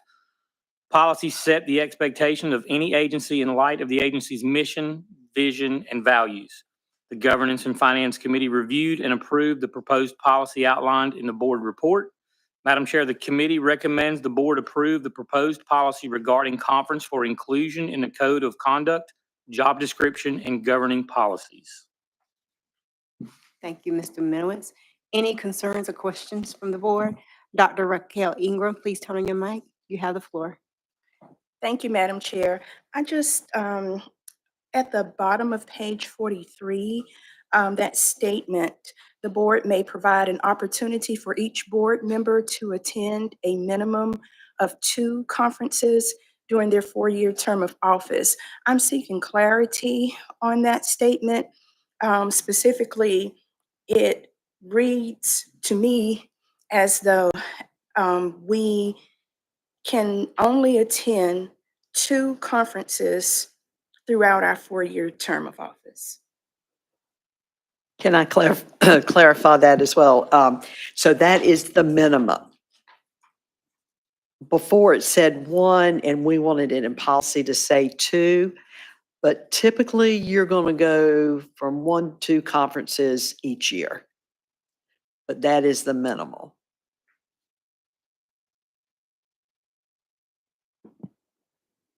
Thank you, Dr. Tillman. Yes. And so with that, so the minimum 2 conferences per year during the 4-year term. Is that what I'm hearing, or am I still not clear? It would be up to your chair to determine when you submit. We're going to do it differently. We're just going to ask you, instead of saying this is my number 1, number 2 selection, we're just going to open it up to you and say, just turn in conferences that you would like to attend. And then it will be up to the chair to determine, okay, well, you went to mid-year last year, so let's send you to delegate assembly this year, and to make sure that it's fair and equitable for everyone, that you get an opportunity to attend mid-year, annual, clear, FAR, whatever conferences that you want to attend. So like for you as an educator, that, you know, you certainly may want to attend NLN and an NCSBN conference. So, and I don't even know if you want us to have that minimum in there, you know, if that's more of a distractor or whatever for you. It does not limit you to that.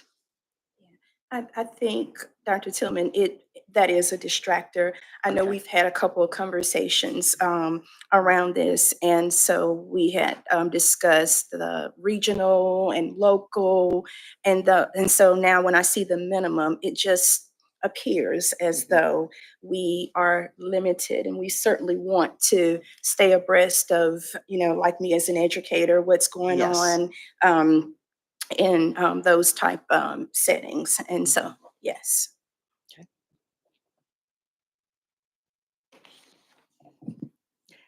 And then, of course, you know, the other option is, do you even want to have this policy?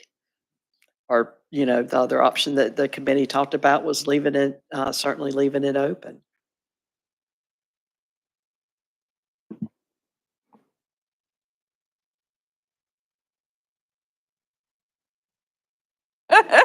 I'm the only one speaking about it, but I know I've had conversations with several board members.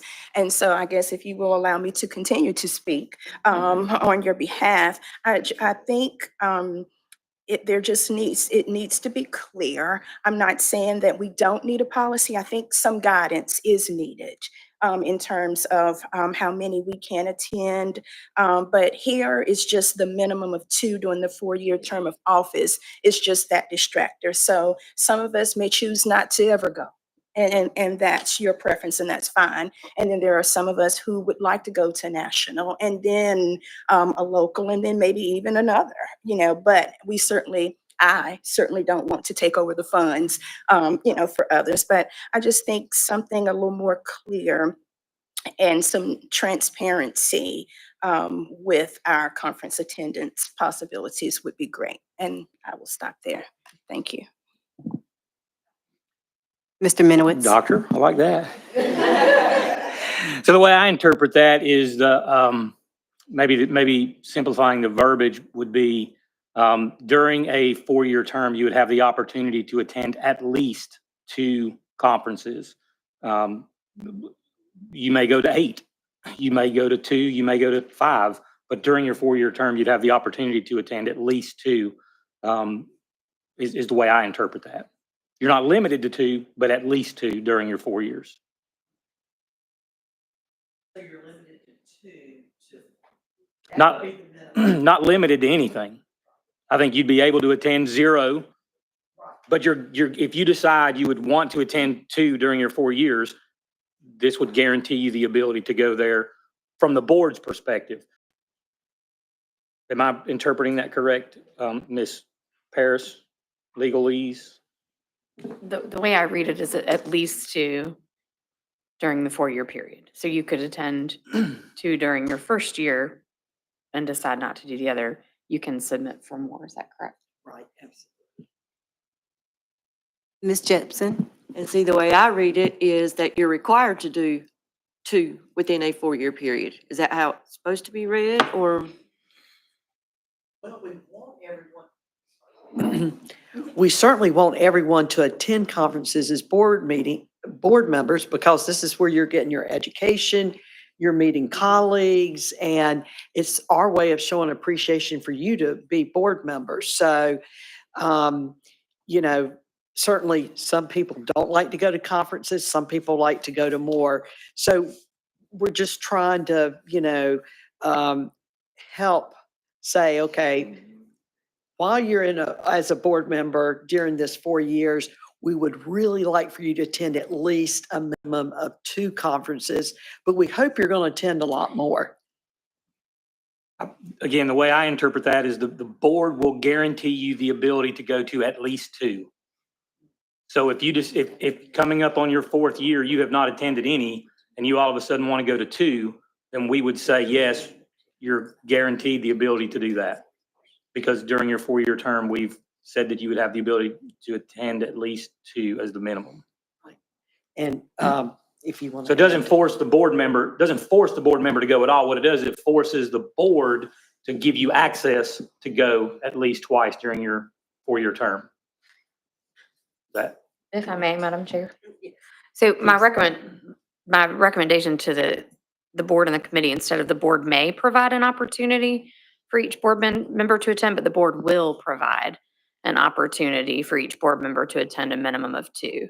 So that makes it clear, as you said, Mr. Minowitz, that the board will be offering 2 at a minimum.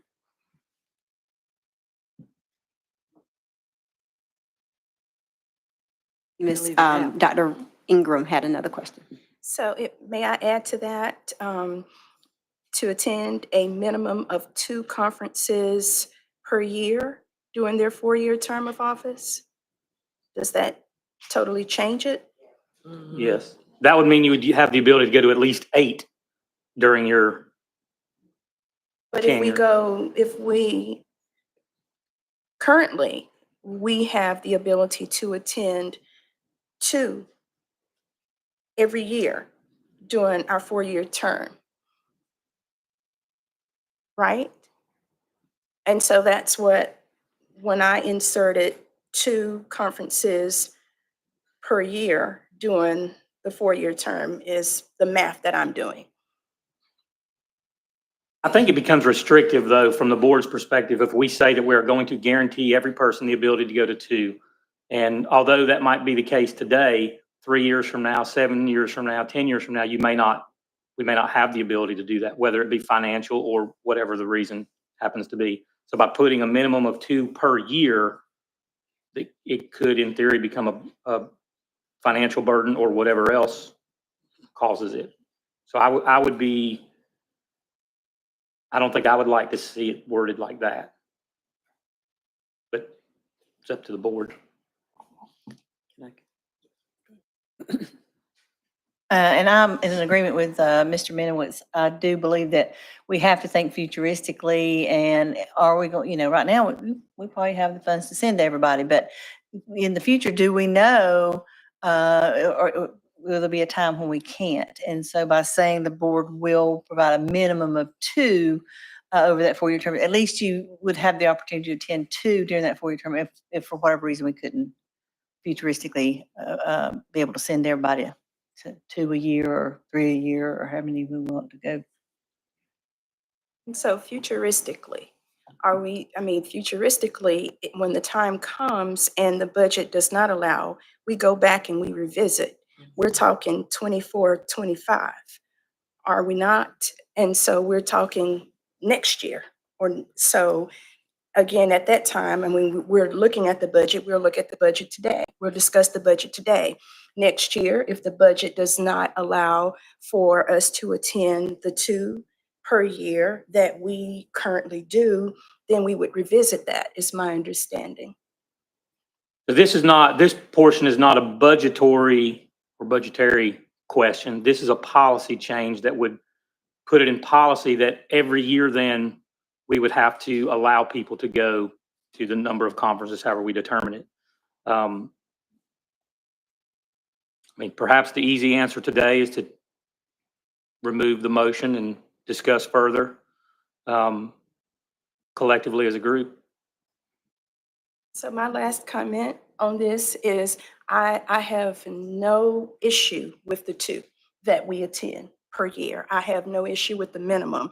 Here is just the way the language reads, the sentence read. I am an educator, so, bear with me there. Educators, you probably understand.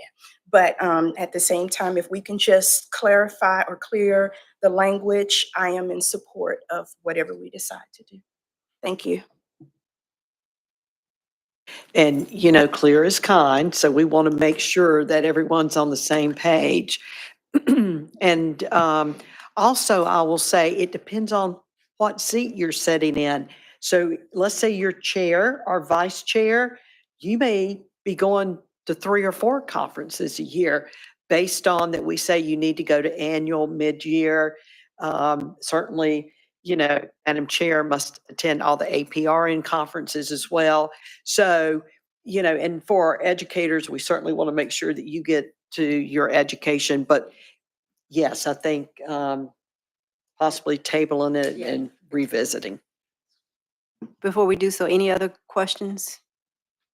All right. Yeah, I think at this time we will move to postpone this matter until the September board meeting. Do I have a motion to table this matter until the September? I think Ms. Diane Layden has made the motion. Madam Chair, I move to table that. Okay. Diane Layden has made the motion. Do I have a second? I see Ms. Arlene Imes has seconded the motion. All in favor with the show, any discussion? All in favor with the show of hand? The vote is unanimous. We will postpone this until the September board meeting. Thank you for the robust discussion on this. All right. Mr. Minowitz. Thank you, Madam Chair. Next, we're going to talk about item M12 on the agenda. So everybody, I think we were told yesterday that there were 2 additional uploads that came to your SharePoint sometime yesterday. So hopefully everybody had a chance to look at those. The committee review, that we're getting into the financial aspect of this now, the finance committee part of it. The committee review of the following financial statements. We looked at our statement of net position, statement of revenue, expenditures, and changes in net position. The statement of net position summarizes the financial position as of March 31st, 2024, and our assets totaled $30,274,610. Liabilities totaled $10,847,368, and our net position totaled $19,427,242. So the statement of revenue, expenditures, and changes in net position detail how the financial position changed during the 3rd quarter of the fiscal year. And our revenue, which is our operating revenue totals of $8,953,281, which is an increase of $316,312 or 3.7%. Non-operating revenue from investments totaled $1,444,759 with a total revenue of $10,398,040. And on the expenditure front, our expenditures totaled $9,089,329, which is an increase of $1,044,851 or 13% from the same period last year, primarily the result of NCBON's proactive steps to enhance the security of our cyber infrastructure. The resultant net position was $1,308,711. Okay. So next, I'd like to introduce Wes from Wells Fargo Advisors to present our market analysis and investment performance report. He's flying solo today.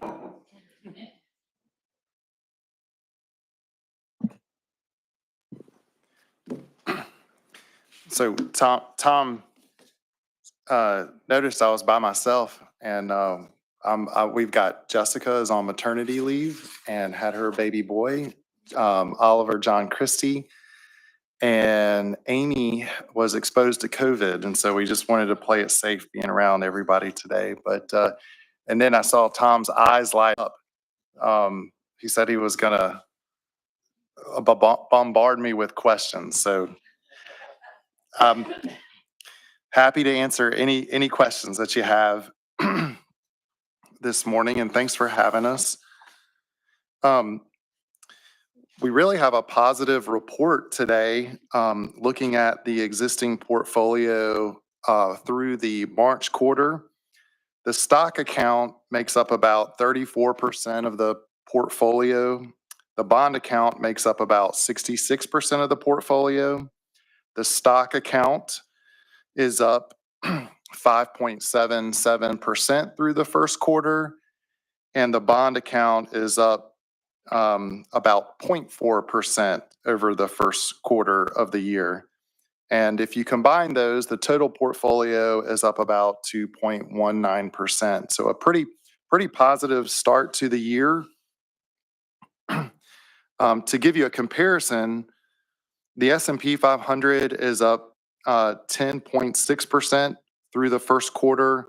The Dow Jones Industrial Average, which is probably a little bit better of a comparison, is up 6.1% over the first quarter of the year.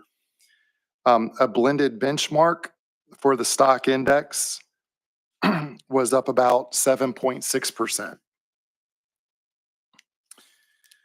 The U.S. aggregate bond index was down 0.8%. So we're outperforming on the bond index slightly, and we're underperforming just slightly on the stock index, which is what you might expect given the market dynamics today. And I'm going to talk a little bit about that. And what I mean by that is just the market is so concentrated in, when I say the market, the S&P 500 and just a few stocks. Y'all probably heard that the Magnificent Seven. NVIDIA reported earnings last night and is a widely held stock in the S&P 500. So for our market outlook, well, I want to just see if there's any questions about performance before I go into the market outlook. Okay, so on the market outlook, things have been surprisingly good, but we do have sticky inflation and a slowing economy, which has raised some concerns about stagflation. As I mentioned, the market has stayed very concentrated with just a few big winners, namely in technology and in artificial intelligence. The interesting thing there is in the S&P 500, about 80% of the returns of the S&P 500 have come from just 10 names, the largest 10 names that make up that stock index. That gives you an idea of just how concentrated the performance is in these mega cap technology stocks. The big news this week was last night, NVIDIA posted earnings. As you probably know, NVIDIA is the semiconductor maker for the chips used in artificial intelligence. They beat on their earnings. NVIDIA is owned by under 400 exchange traded funds. Over 37% of the earnings of the S&P over the last 12 months are made up by NVIDIA. It is up over 90% this year when I prepared this report, but this morning it's up about 110% year to date. This feels really strange to me. It reminds me a little bit of the technology bubble in the year 2000. And so that's why I mentioned that. We don't have a lot of exposure to technology or artificial intelligence. We do have some, but we are in what I would consider the stocks that make up the backbone of the U.S. economy. It will include some technology names, but we're not overweighted in those. And so that's why when I talked about that we're underperforming slightly the S&P 500 and the stock index, it's because we just aren't in some of these high flyers that don't pay dividends. But nevertheless, you know, I think there is a fear of missing out, and a lot of people are flocking into these areas of the market. We at Wells Fargo do have a cautious stance. I have been communicating that for a while now. We are seeing signs of retail sales flattening over the last 4 months in a row.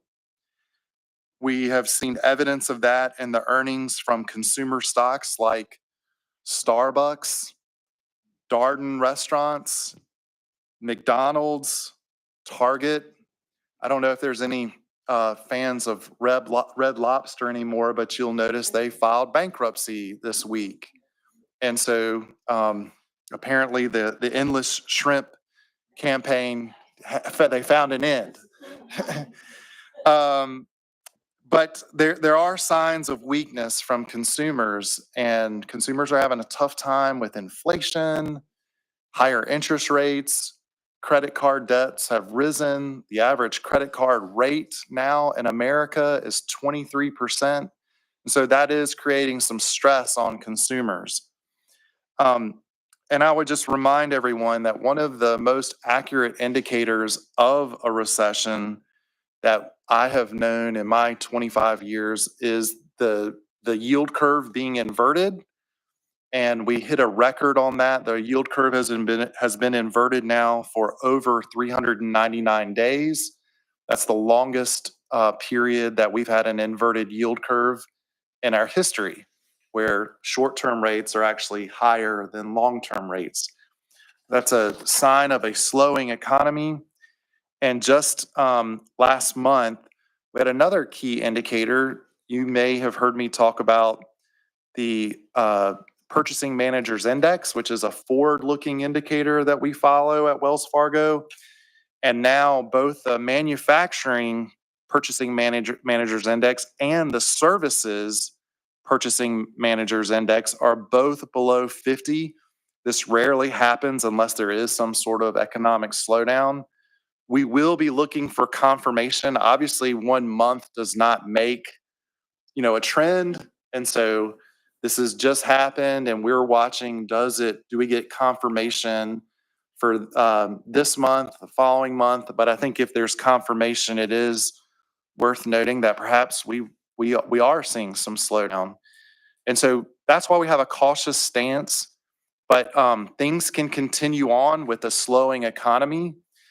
Doesn't mean that it derails the market's performance, but it does warrant caution, especially when we're working with, and we have an organization, an institution, and have a fiduciary responsibility. We're going to lean and err on the side of caution, which is what we're doing. So we're overweight large companies that have strong balance sheets.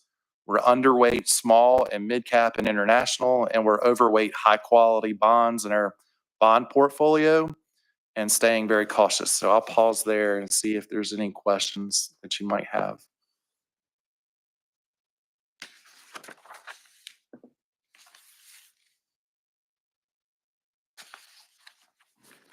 No, not yet. We're going to get you in a minute. Okay. Well, I'm leaving after this. No, so it's not really a question. I think it's, you just touched on it, is two things, is the fear of missing out. We all look at our own 401ks, or we hear about NVIDIA or these other stocks that are going through the roof. We walk in here and we hear, oh, we're up 2.19% or we're up 5% here and there. And I think it's important for us to remember that we have to have a conservative mentality on this by nature because of what we are and whose money it is. That's well said. And, and remember, we're looking at things through the first quarter of the year, where today the market is making, hit new highs, Dow 40,000. So if we looked at the performance right now, real time, it would certainly be different. But we have to be, I think, a little bit more cautious, versus an individual investing smaller amounts of money. And so, and I think it will pay off in the long run. There just will be some times where some speculative areas of the market perform a little bit better. And, but, could also be what goes up a lot can also come down a lot. And, we just have to keep that in mind.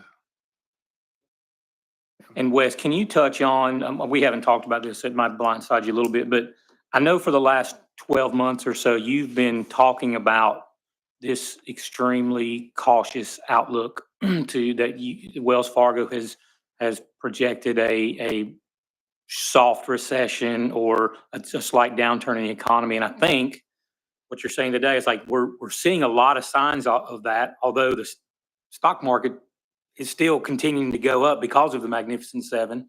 Can you touch on that a little bit more?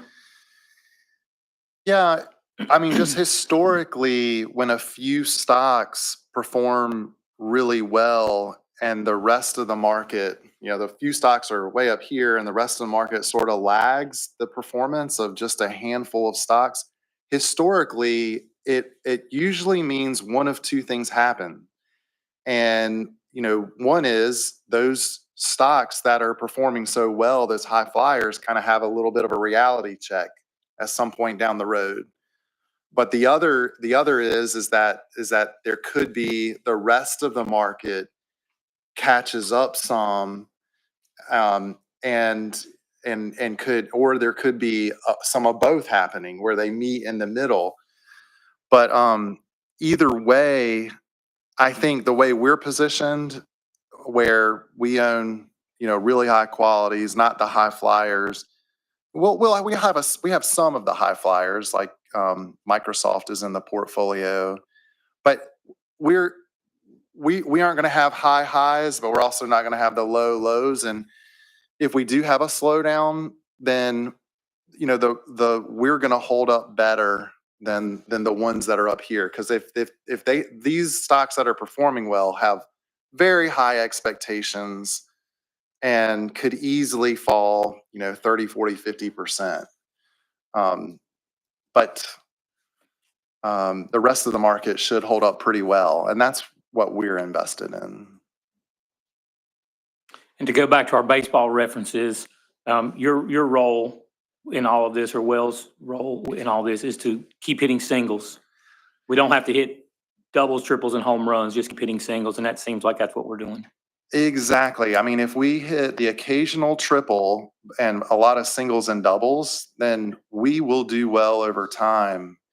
But, if you swing for the fences, you miss. You strike out some. Yeah. And, we don't want to have many strikeouts. I was a pitcher, and, you see those eager batters up there, and well, this was a long time ago, but eager batters up there, and you can feed off of that. So we just want to get on base and keep knocking runs in and avoid any big pitfalls is what we're hoping to do. And I do think that there will come a time when we're more comfortable, swinging for the fences. It just isn't right now. I mean, when we feel like prices are normal, the Fed perhaps cuts rates some, which we're anticipating, it just isn't here yet. Then I think we can ease out there a little bit more. And I foresee us doing some of that, but it has to be under the right environment, because we could really get hurt if we do it at the wrong time. So. Anything good else for question. Wes? Good questions. Thank you. Well, thanks for having us. I hope y'all have a great summer, and look forward to being with you again. Hopefully I'll have some others with me. Thanks, Wes. Okay, next on our agenda is, if you guys would refer to agenda item M13, which is the audit proposal. The Board of Nursing seeks bids from accounting firms to comply with NCGS 147-6437B and enhance the quality of the audit process. Contracts for audit services are awarded for 1 year with the option to renew each year for up to 2 additional years. In February 2024, requests for proposals for audit services were solicited for the 3-year term beginning FY 23-24 through FY 25-26 to 6 different firms. Madam Chair, the committee recommends the board approve selection of the accounting firm Bernard Robinson and Company, LLP, to perform audit services for fiscal year 2024 through 2026. Further, the board will evaluate the performance of the audit firm at the end of year 1. Approval and continuation of the audit contract will be assessed for each subsequent year. Thank you, Mr. Minowitz. Any discussion from the board?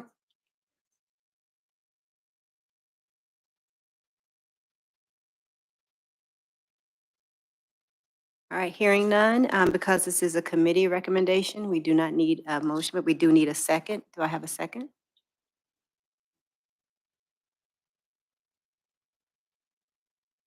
second is not required. My apologies. I will call for a vote. All in favor? All right. Motion passes. Mr. Minowitz? Thank you, Madam Chair. Now, if we would refer to agenda item M14, which is fiscal planning and budget. The committee reviewed the proposed budget for fiscal year 2024-25. Applications for renewals, exams, endorsements, and other operating and non-operating fees are projected to generate revenue totaling $12,466,361, which is an increase of 6.6% over fiscal year 2023-24 budget. Expenditures are projected to total $12,691,113 and exceed revenue by $224,752, which will be expended from the operating reserve if necessary. The budget reflects stability of revenue and expenses and sustainability for the coming years and is aligned with the strategic initiatives of the board. The committee also reviewed the 5-year forecast using current data as a basis. Based on projected growth over the next 5 years and conservative estimates of revenue recognized, the operating reserves show declining balances. Madam Chair, the committee recommends the board approve the proposed budget totaling $12,691,113 for the fiscal year July 1st, 2024 through June 30th, 2025. Further, that the board approve $224,752 to be expended from the operating reserve if necessary to cover operational expenditures. Thank you, Mr. Minowitz. And any other discussion? Dr. Raquel Ingram, you have the floor. Thank you, Madam Chair. So I am new to the committee, and I've been doing a lot of reading, as you probably are aware. So I just have a few questions. Not necessarily an objection, just again, a few questions. I was paying attention to the column percent change in budget, and so those that were pretty high, like negative 67.6% for workshop registration fees, and then educational workshops, negative 85.6%, and just noticing the differences in those columns. So like it was for educational workshops, 10,425, and now the proposed is $1,500. So just wondering, is there clarity around why those were dropped, and what does that entail? Is that a difficult question? I'm sorry. Yes. Hi, Gail. We bring the big dogs in to answer these questions. Well, one of the reasons for the decrease there is that for the coming year, we're taking a look at how some of the conferences are being offered. One of the biggest ones, of course, is the Education Summit. So in looking at how we're doing our work and so forth, we're just looking at how that will be carried out in future years. One of the things about that is that it does pay for itself. So if we keep the same model, there's registration fee that goes along with that. So it's sort of budget neutral so that it would cover itself, once the evaluation of that process is done. And so thank you for that explanation, Gail. And so speaking of Summit, I know we've been doing it virtual for the last few years. I think we went that way because of COVID, and it works. But at the same time, well, my question is, are we considering going face-to-face back to that format with the Educational Summit? I was looking at the feedback and saw how positive it was. In terms of those who attended. And so hoping that it will certainly continue in one format or the other, but. Correct. And that's exactly part of the analysis that Dr. Lewis and the Education Department will look at is, I think it's been held, in that certain way for a number of years. And with technology and all the changes that are going on, it's time to look at that process. So definitely they will be reviewing how that's offered. Yeah, that will be part of, but again, it would be any cost associated with that study will be covered through registration fees. Thank you. Any other discussion? Mr. Minowitz? Oh. Okay. This is a committee recommendation. We do not need a second. I will call for a vote. All in favor by a show of hands. The motion carries. Mr. Minowitz? Thank you, Madam Chair. And now for my last, everybody be happy, it's my last item on the agenda. Item number M15, designation of funds. Unrestricted net assets are set aside to sustain the board's operation by providing a cushion against unexpected cash flow shortages. The board recognizes that designation of unrestricted net assets to cover future funding needs is a prudent action to take. Future uses are categorized as either pre-planned special projects or unforeseen events which may require a large non-recurring outlay of funds. Requested designation for IT operations is $500,000. Building maintenance and capital improvements, $500,000. Madam Chair, the committee recommends the board designate $1 million of unrestricted net assets for future funding needs as described. Thank you, Mr. Minowitz. Any discussion from the board? Okay, hearing none. This is a committee recommendation. We do not need a second. I will call for a vote. All in favor by a show of hands. The motion carries. Thank you. Thank you, Ms. Bellamy. At this time, M16, the education program activity, I will call and recognize Dr. Terry Ward.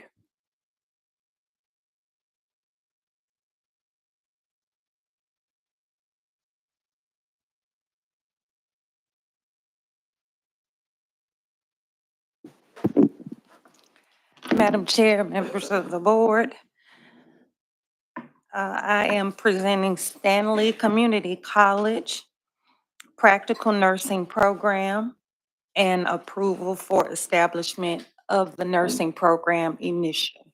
Sitting to my left is Dr. Chastity Washburn. She is the program chair at Stanley Community College.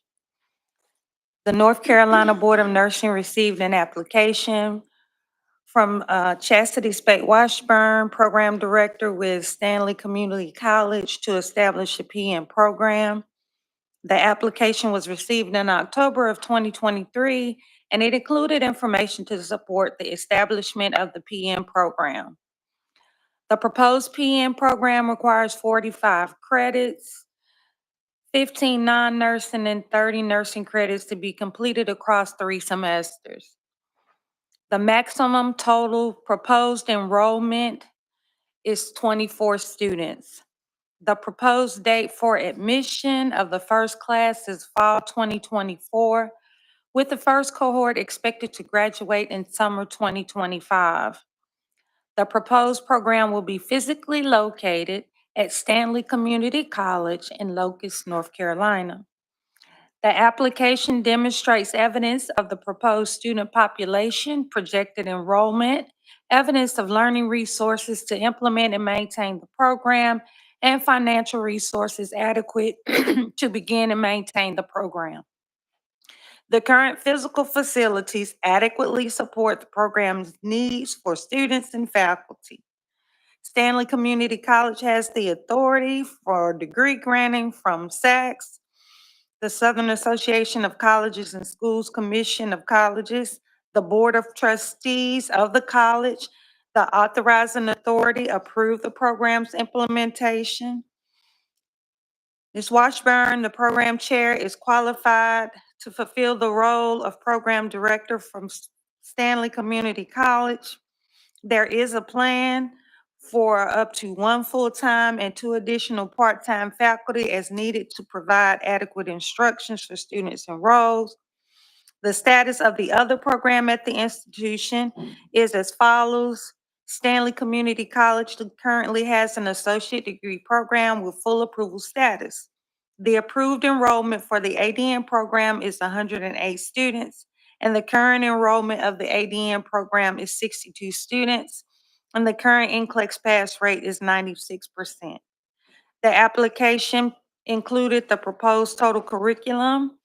A budget was submitted and reflects Stanley Community College's commitment to adequate funding to establish and maintain the program.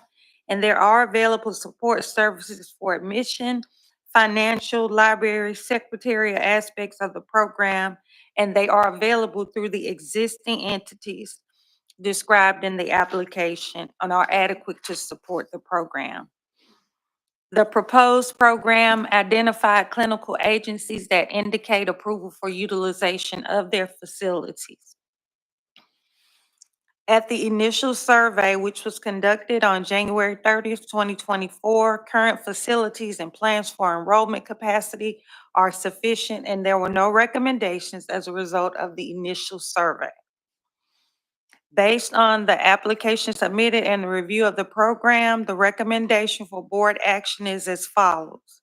Stanley Community College be granted initial approval for the PM program with a maximum total enrollment of 24 students to begin in August or fall of 2024. Thank you, Dr. Ward. Any discussion? Dr. Ingram, you have the floor. It's interesting how everybody looked my way. I just have a question about the first class. So the first class is starting in fall of 2024. So we're in summer and fall is next. So my question is, do you already have a cohort of students who are ready to apply for admission to your program?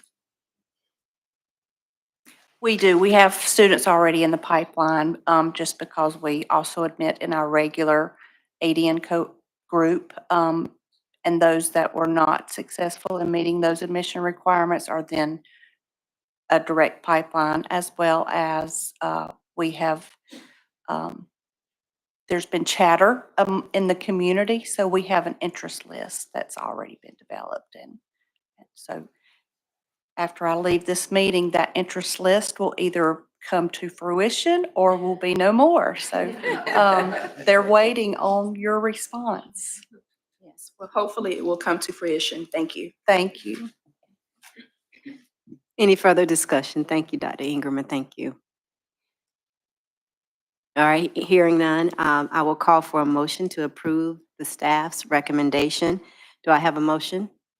Dr. Shaw has made the motion. Do I have a second? Dr. Lewis has seconded the motion. I will now call for a vote. All in favor with a show of hands.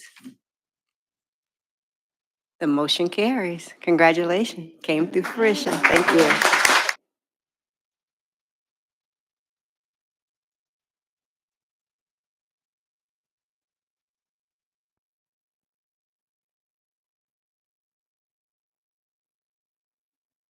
We'll now continue with the agenda. NCAC Chapter 36, Administrative Code Rules. I'm going to recognize Ms. Meredith Paris. You have the floor. Thank you, Dr. Thomas. And you guys know I like to keep everybody on their toes, so I'm going to jump around in your packet under M17, but I'm going to give you the page numbers in case you need to refer to those specifically. This petition for rulemaking came to us through attorneys with the Duke University Medical Center, and Atrium Health also joined in this petition for rulemaking. You'll see in your packet that under Rule 0121, there is a method for individuals not on the board to petition for rulemaking for the board should there be a need in the interest of public safety. And so the question before the board today is whether the public interest would be served by these amendment and adoption of these rules pertaining to the delegation of specific medical acts, specifically do not resuscitate orders and the determination of death. So sometimes we know that practice that isn't necessarily reflected on paper. And this is, the proposed rulemaking is specifically for providing legal clarity. We do have a position statement on this. That position statement for RNs and LPNs is included for you as attachment E on page 78 and 80. The issue statement that I'm referring to for M17 is on page 56. Attachment B, page 57 through 69, is the petition that specifically is addressed for nurse practitioners and physician's assistants. This rule was also filed as we're required to jointly regulate and jointly rulemake with the Board of Medicine. This was filed with the Board of Medicine last week and adopted as well for PAs and nurse practitioners. At this point, the board needs to consider it for nurse practitioners in order for the rule to move forward. You'll see that attachment C is the petition that's specifically for RNs and LPNs to permit the delegation of the determination and pronouncement of death, and to make it legally clear and have some teeth, if you will, to the rules that specify this to provide some security for those licensees who are indeed doing these acts under delegation, so long as they have the specific competencies to be able to do so. Duke's petition specifically to RNs and LPNs is on page 70 through 76. The position statement, was attachment D, and it is on page 81.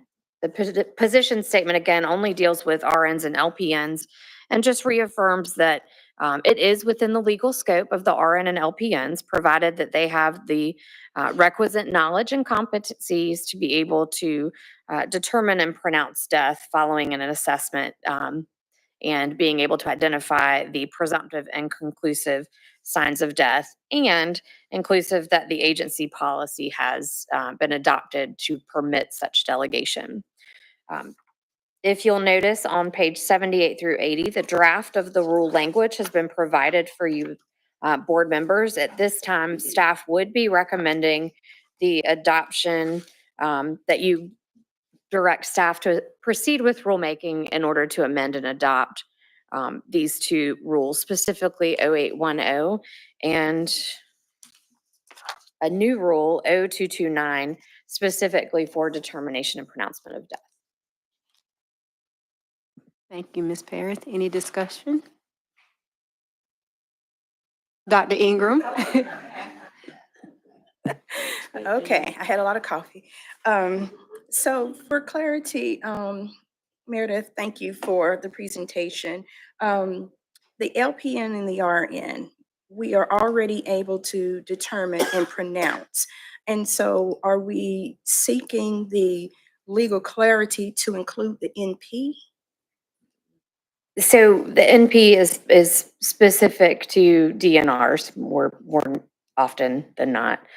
There is that delegation, but as we all know, if it's not in law or rules, there can become some gray areas and open to interpretation. So while we do have a position statement supportive of this, it would be beneficial to have it in law, in rules, so that it's clear, specifically for agencies to be able to move forward in this manner. It also provides some protections for the licensees because, again, they can be delegated these tasks, as you all know, but general public and maybe agency policy might not align with this.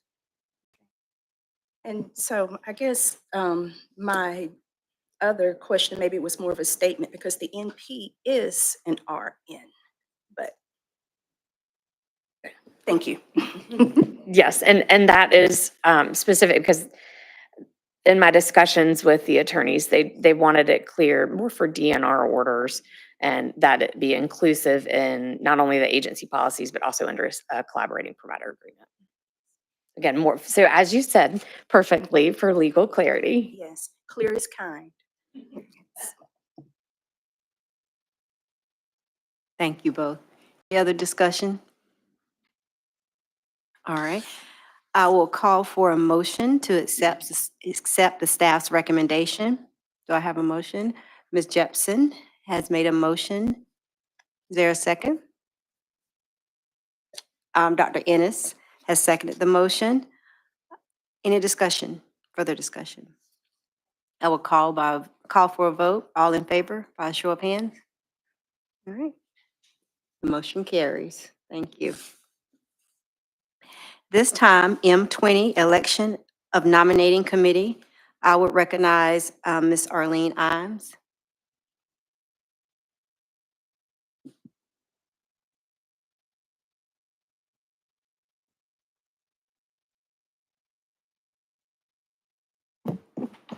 Hello, everyone. I'm gonna try to talk loud. Okay, the nomination committee. The responsibility of the nominating committee is to oversee the process of the election of officers to the board and meet as necessary. The committee shall consist of a minimum of 3 board members elected by the board in May of each year. The committee shall include at least 1 registered nurse and 1 licensed practical nurse. The committee works with the manager of administration and vetting nominations for the position of chair and vice chair, preparing the slate of candidates for the September board meeting and overseeing the elections process. Any questions? Madam Chair. I have just one thought. We've run into problems in the past with nominating committee and then people going on to want to run for office. And anything I've ever been involved in, nobody on the nominating committee is running for an office. Is that something that we need to look at, or do you want to just continue on like it has been? Angela. I think that is at the purview of the board. Historically, there was a opportunity in the past where that was the case, and the board voted several years that participating on the nominating committee did not preclude you from running. So that was a board decision. Certainly, the board can vote to change that if needed. I just think that, you end up having more, you're more visible if you are running for office and also on there, and it gets a little sticky, and it's just not anything I'm used to having seen. So that's why I brought it up.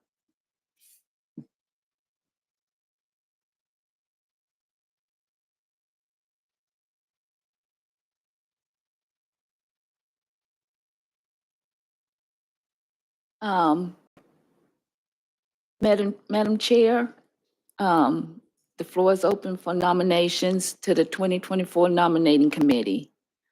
When nominating a member of the committee, please identify yourself prior to the nomination.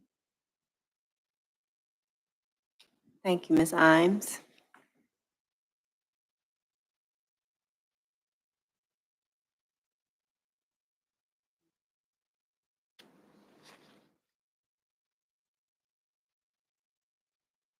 Can I make a nomination? Yes, please, Okay. Ms. Imes. I'd like to make a nomination for the LPN, Andrea Jepson.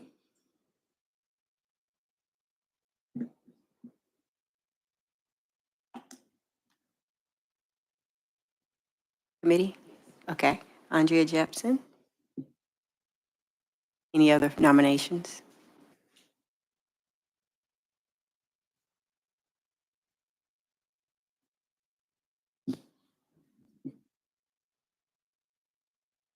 Mr. Minowitz? Madam Chair, I have no intention of attempting to be the chair or the vice chair, so I will be more than happy to serve if somebody wanted to nominate me for the nominating committee. I will nominate you. I would like would to not- oh. nominate Tom Minowitz for the committee. Thank you, Ms. Wheeler.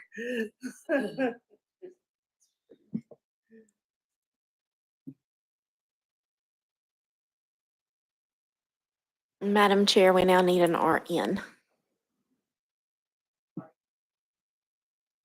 In public, Dr. Shaw? Are I you- nominate Dr. Carmen Shaw. Okay. Thank you. All right. So for the nominating committee, so far we have LPN Andrea Jepson, Tom Minowitz, public member, and RN Dr. Carmen Shaw. Thank you. Anything else? Is it- all right, thank you. Do I, at this time, if there are no other discussions, do I have a motion to accept the names that I just mentioned as the 2024 nominating committee members? Dr. Ingram has made the motion. Do I have a second? Ms. Diane Layden has seconded the motion. I will now call for a vote. All in favor with a show of hands. All right, the motion carries. Congratulations, nominating committee. Thank you. Yes. Dr. Tillman? And if you would like to revisit the policy that was created by the board members, you can always send it back to board governance for review. So just to let you know the process.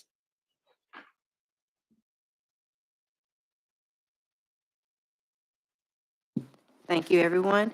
At this time, I do need a motion and a second to go into closed session for the purpose of consulting with the board's attorney and preserving the attorney-client privilege consistent with General Statute 143.318.11. The board will be updated by Ms. Meredith Paris on pending matters regarding Kimberly Sargent, Victoria Carto, and Alexandria Steffen, all of which are on appeal in Wake County Superior Court.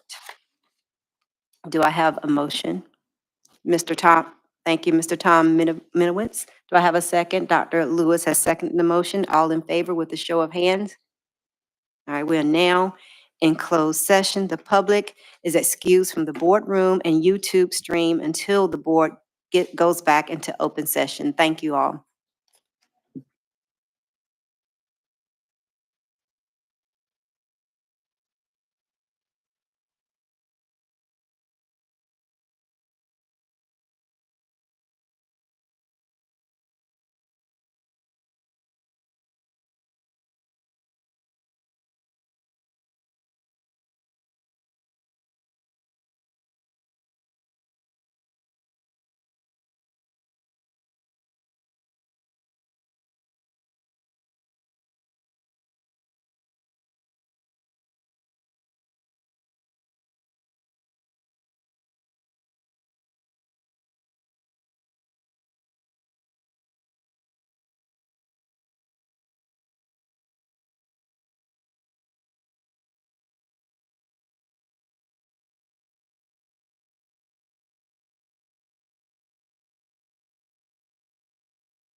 today's board meeting.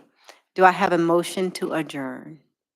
Mr. Minowitz has made a motion to adjourn. Do I have a second? Dr. Shaw has seconded the motion. All in favor with a show of hands?